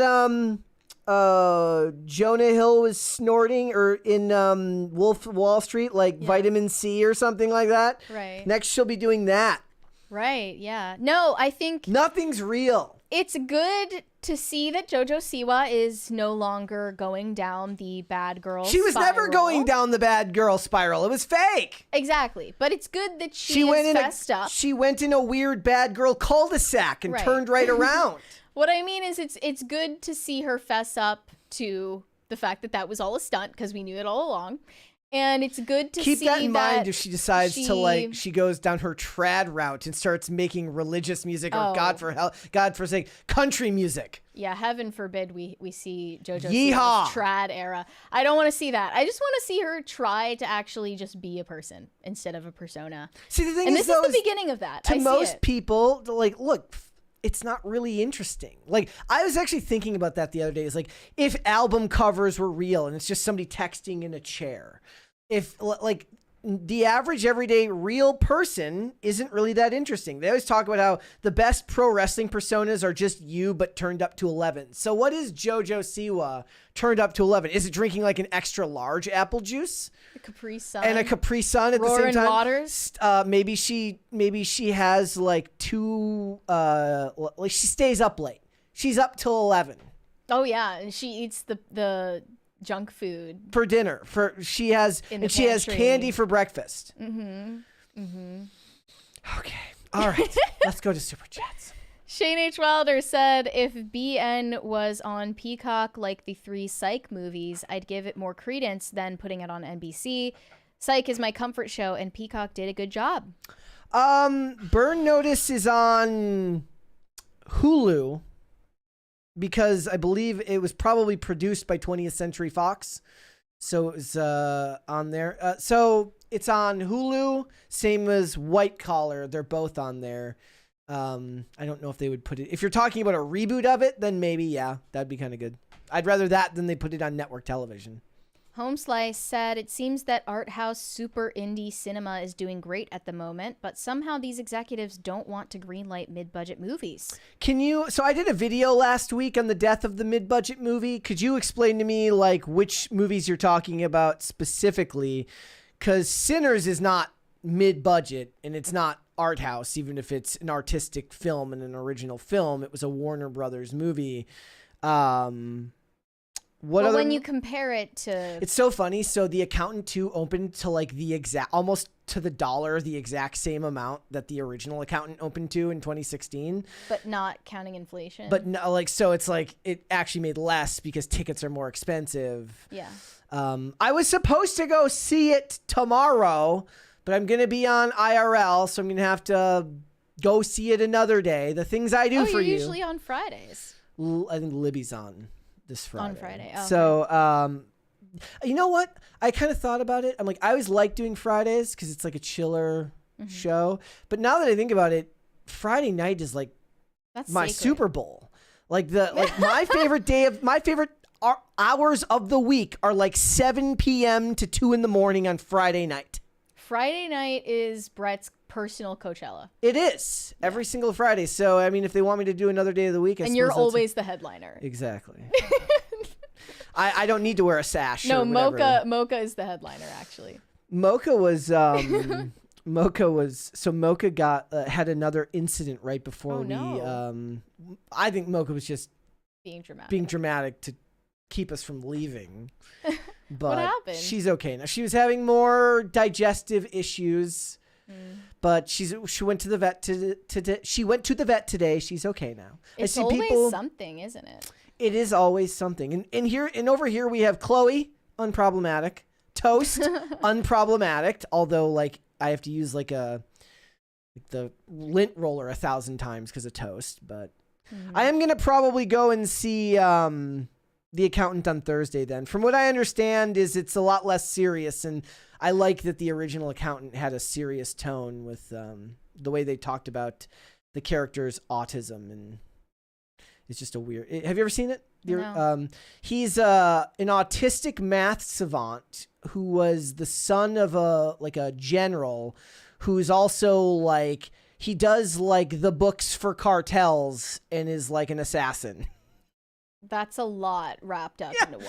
Yeah.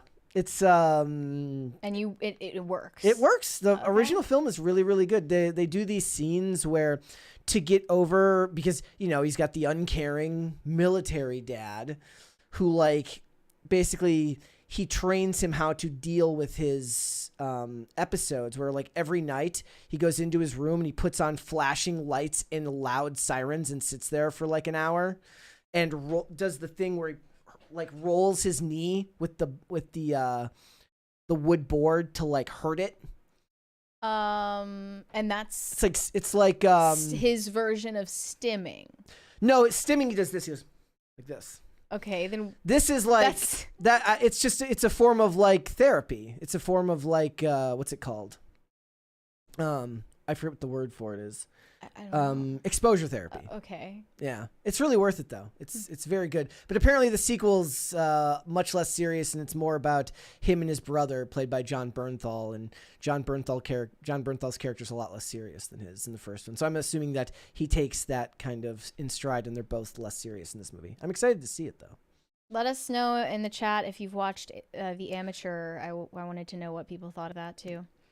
Gordon Shumway said, Mary, I'm not pro AI either, but I do take joy seeing AI replacing desk jobs, especially when those people said AI was going to replace blue-collar jobs, and they told those people to learn to code. I thought, is that how the learn to code thing came about? Is that what it was? I don't even that know. Was, I mean, that was so this long point. ago now. That was over like a decade ago. Well, I don't know. Depends on who you ask. If it's going to replace literally all jobs forever. And we're all just going to be... UBI. We're going to be receiving UBI. We're going to be strapped into pleasure chambers, watching AI podcasts and AI movies for all of eternity until they download our consciousness to the Borg. I can't wait. Can't freaking wait. Junie said, "Happy Monday. I was officially confirmed into the Catholic Church yesterday. God bless Bread, Murray, and the Gongo." Well, congratulations. That's really exciting. Welcome home.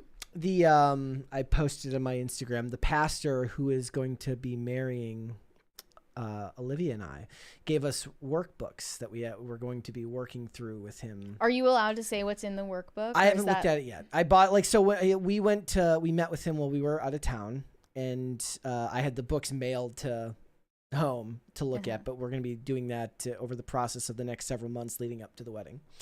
I'm interested. It was a very interesting process to talk to him and discuss the wedding. And there's so much that goes into getting married that you don't even think about, that you never think about. Not just as far as like that, but logistically, the amount of things, it's insane, but it's so worth it. So it's exciting. No Control said flower sprinkles for the Gongo. Yeah. We need Meghan Markle to just send them flower sprinkles. It'll solve all of their problems. Guitarist Gabe said, "Gay, add another stupid sprinkle to your toast now."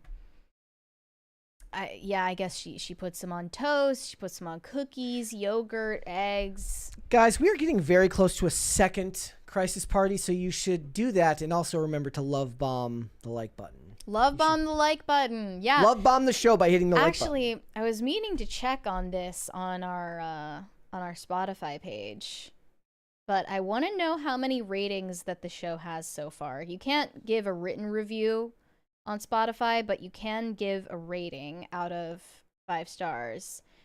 We currently have 807 ratings, and it's at 4.5. Okay, solid.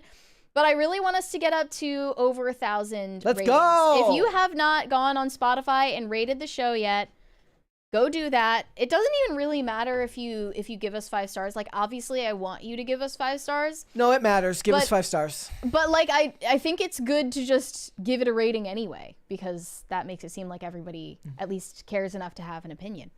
Robert said, "I would argue prestige TV began with 24, an A-list actor, real-time storytelling, foreign enemies, torture, politics, violence TV hadn't seen before." It is really interesting. Okay, so this is one of those shows. I'm sure everyone has a show like this. It's like right in your wheelhouse.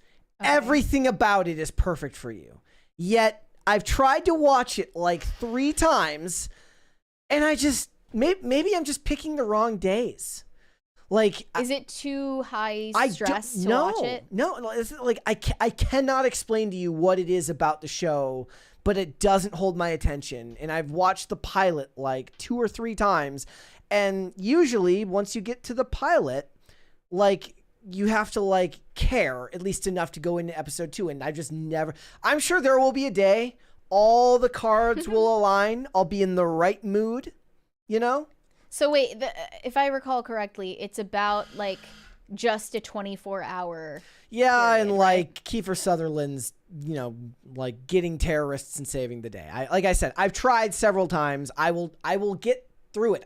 I imagine I will get through that before I'll get through Scream Queens. I'm sorry. I probably will. Look, if it's between you and Glenn Powell, if you were a real Glenn Powell stan, as you claim to be, you would have watched it already, but you're a fake fan, so. In the chat it says, "It's too masculine for Brett." But all the shows I watch are spy and procedural and stuff like that. I love Homeland. At least I love the first 3 seasons of Homeland. Granted, that's what Claire Danes, so. Homeland was great. You liked Pretty Little Liars, so that counts against you, but you also liked Terminal Lists. Yep. So. Actually, I should share that. I have created a master list of shows that I would at least give a passing recommendation to. It's 175 shows long. That's a lot. Yep. It's I couldn't come up with a list that long. There's all sorts of stuff on here from all sorts of You different should make a genres. Substack and publish that. You should make a Substack and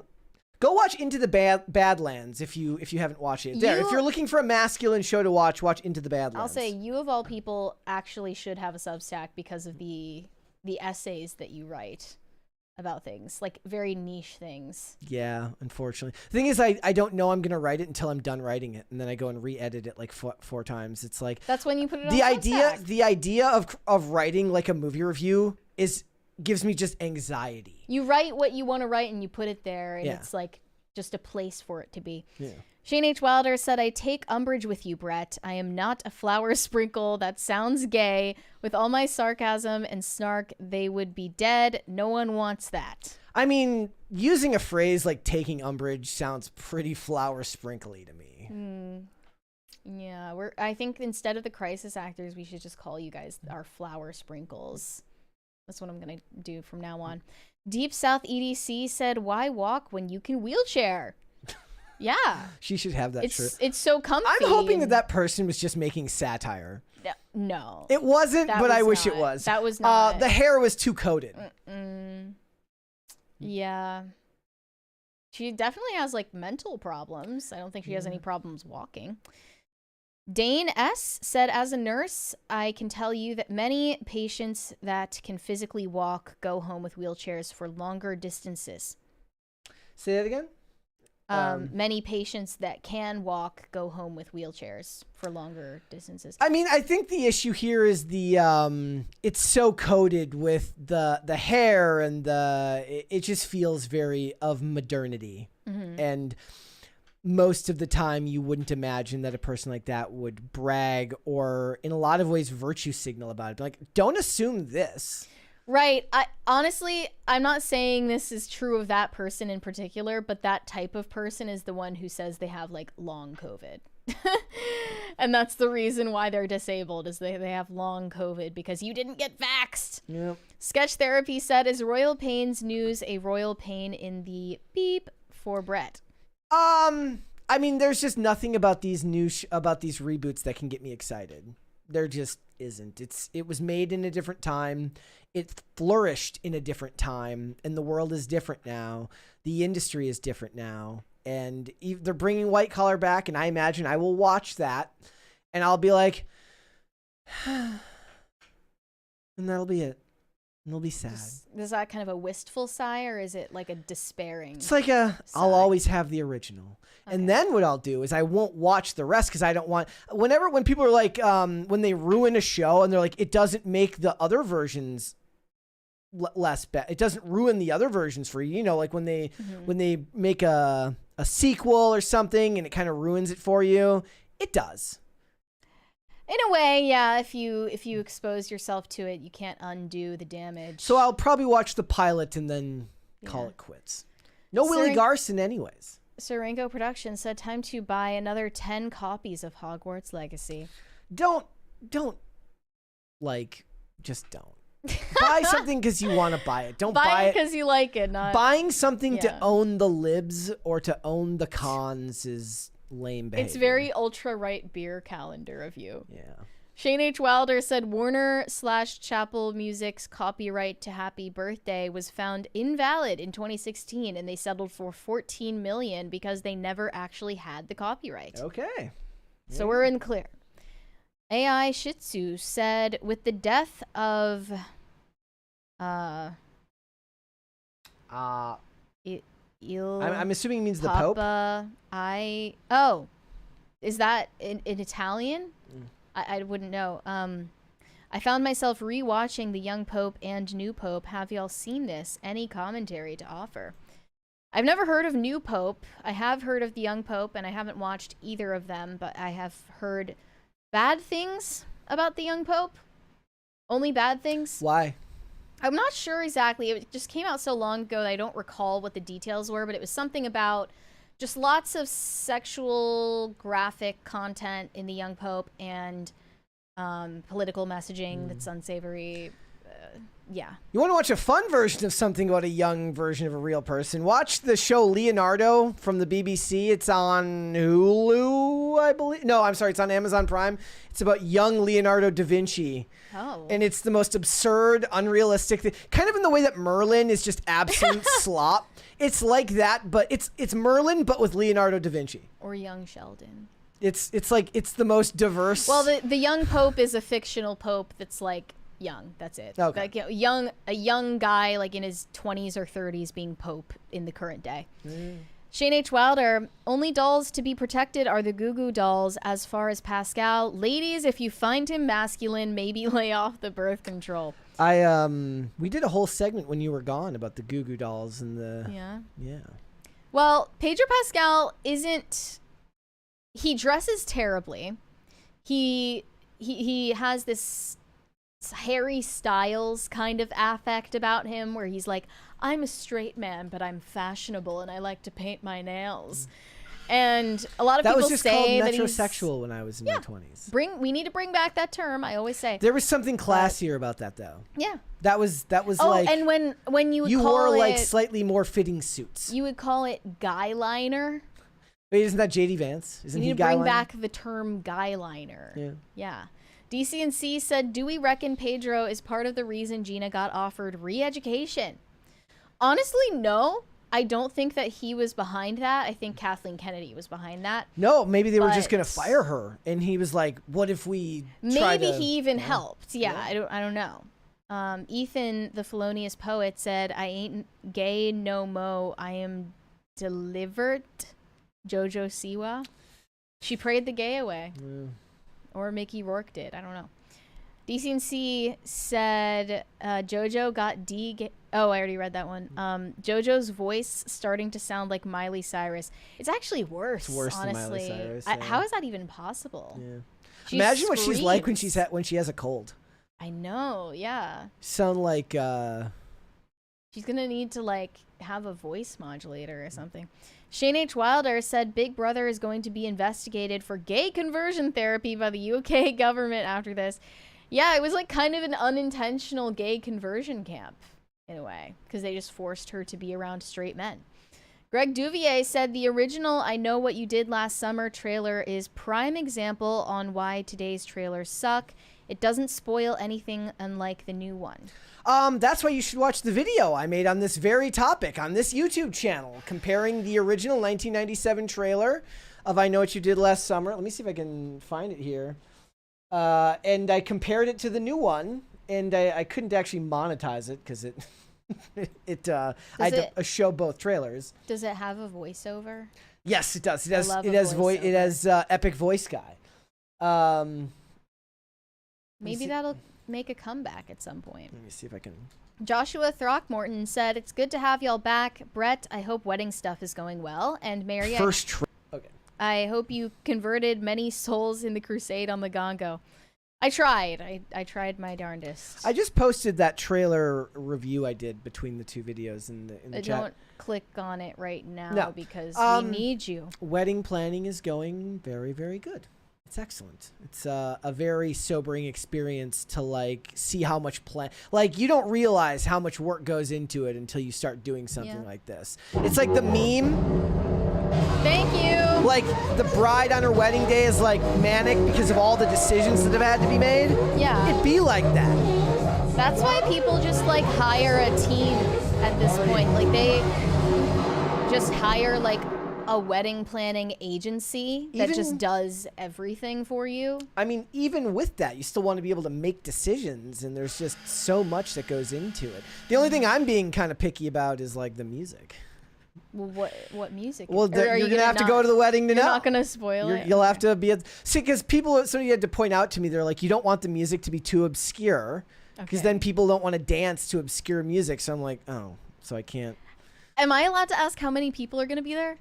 That's still or is that still? Oh yeah, because the RSVPs haven't even gone in. No, we've sent out the save the dates, but the RSVPs are going out soon. Okay. Samir Navarre said, "Are you all going to talk about the Bill Belichick interview on CBS yesterday?" Yeah, I think we'll talk about that tomorrow. It was weird. We'll talk about it tomorrow. Yeah. Well-spoken token said there was a girl I knew in college who would use a wheelchair, but I never believed her because her legs were always crossed. Am I the a-hole? I don't know. Maybe she picked up one leg and like put it over the other. I imagine that a perfectly rational answer some person would ask, even if they, even if it's not, would be like, what about a cane? Or a walker? Sure. Yeah. I don't know. I'm not trying to shame anyone. Yeah. Not the disabled, no, not anyone. We're not shaming anybody. GA said Leverage Redemption ruined the final episode of the original for me. Redemption is an ironic title. I'm out on future reboots of anything. Yeah, I didn't even give it a shot. I love Leverage. I love all 5 seasons of it. It gets into some pretty commie territory in season 5 with the stuff about like the episode about unions and stuff like that. But in general, to make a show about the rich elite ruling class keeping down the average everyday person and not making it preachy and focusing on fun first is not something that would be doable today. So I didn't even bother trying to watch the reboot. Plus they didn't have Timothy Hutton. Nate wasn't there and I didn't want to watch it. As much as I like Noah Weil in The Librarian, I didn't want to see whatever his role was in this. And also they didn't have Hardison for the whole thing, so I didn't watch it. Greg Duvier said Merlin, bad CG, good story, but bad ending. I don't even remember the ending. I love the first 3 seasons, and the CGI is so bad that I love it. The dragon is so fake. I love it. I love that part of it. It's the best part. I tried to watch Merlin after you were talking about it one day, and it was you'd hate it. It was terrible. Oh, you'd hate it. Why were you saying I would hate it? Me specifically? Yeah, I didn't think you'd like it. Why? I don't know. It's just, am I just too cynical? No, there's no, I can't think of any other examples of stuff you've given to me that you do like that would correlate to it and tell me. Like, I can say that I think you like Cruel Intentions because you like Scream Queens and Mean Girls. I liked seasons 9 through, what was it? The Doctor Who reboot was good. I liked it. I had plenty of bad CG. Wait, from like Peter Capaldi era? Before that. Before Peter Capaldi. 2005 through 2012, was that I guess? Eccleston? Started with him, yeah. And then who was after Eccleston? Tennant? Yes. Okay. Then Matt Smith, then Peter Capaldi. But by then I was like, this is boring. This guy sucks. So I gave up before they even gender swapped. Red Snow said, Brett, did you see Aniara 2018 Swedish sci-fi film? No. I probably would have made fun of people that did, if I'm being completely honest, because I'm a Sounds jerk. like it, yeah. I'm sorry. If it's a good movie, I hope it's good. But I'm just, I still maintain, despite the success of Sinners, people don't want new shit. They want the slop because people are way worse at making new shit. And whenever they make it, nobody goes to see it. Okay, then how do you explain the success of Sinners? Look, every once in a while they'll get it right. Okay? But there's a ton of movies and shows that are made every year that nobody watches because nobody cares. What is it that Sinners got right that I guess what was the other one? The creator didn't get right. They're vastly different. Who knows? I'm trying to think of what is it that Sinners got right that made people take a chance on it, not being based on an IP? That's a good question. So that anyone can try to replicate it and we aren't stuck with slop forever.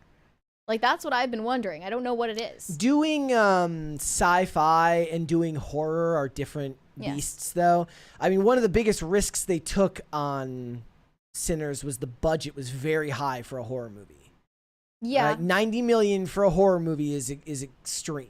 Mm-hmm. But I kind of said, I was like, I don't classify it as a horror movie. I think that Ryan Coogler is successful enough now that it gets categorized as a Ryan Coogler, Michael B. Jordan movie, which has its own built-in audience. Kind of in the way that a Jordan Peele movie has its own built-in audience. I honestly am getting the sense that it's kind of corny because every time I see a clip of Haley Steinfeld from it, she has this ridiculous accent that's so bad.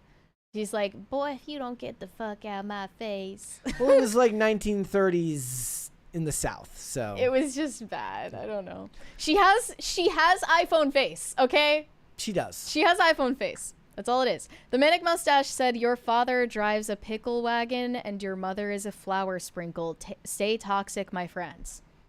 Well, okay then. I don't know what that means, but we're all caught up on the super chats. All right, guys. I want to thank you all again for making it back here after we were off for those days last week. It's always so humbling that you let us take some time off and then come back and you show back up. So thank you guys all so much for that. Mary, where can they find you? You can send me validation on Instagram at Mary Archived, or you can send me hate on X. That is also Mary Archived. Perfect. Guys, if you want to follow me, I am on Instagram and on Twix at Brett Dasovic on both of those platforms. We are here 5 days a week. We're back to 5 days a week, Monday through Friday, 3 p.m. Eastern Standard Time. That is noon Pacific. We are on Amazon Music, Apple Podcasts, Pandora, and Spotify. If you'd like to listen rather than watch, you can rate and review on Apple Podcasts and on Spotify. And like Mary said, she wants to get that Spotify ratings to over 1,000. Yeah. So if you guys could go ahead and do that. And if you want to follow the show on social media, we are on Twix at popculture_show, Facebook at Pop Culture Crisis, Instagram at Pop Culture Crisis Pod. Guys, we will be back. One more one more from Omega Red Fan. The left lane is for slop. There you go. There you go. That should be a t-shirt. All right. Maybe we get Jessica to make that. The left lane is for slop. Okay. With that being said, ladies and gentlemen, we'll be back with another episode tomorrow. We'll see you then. Bye. Bye, everyone.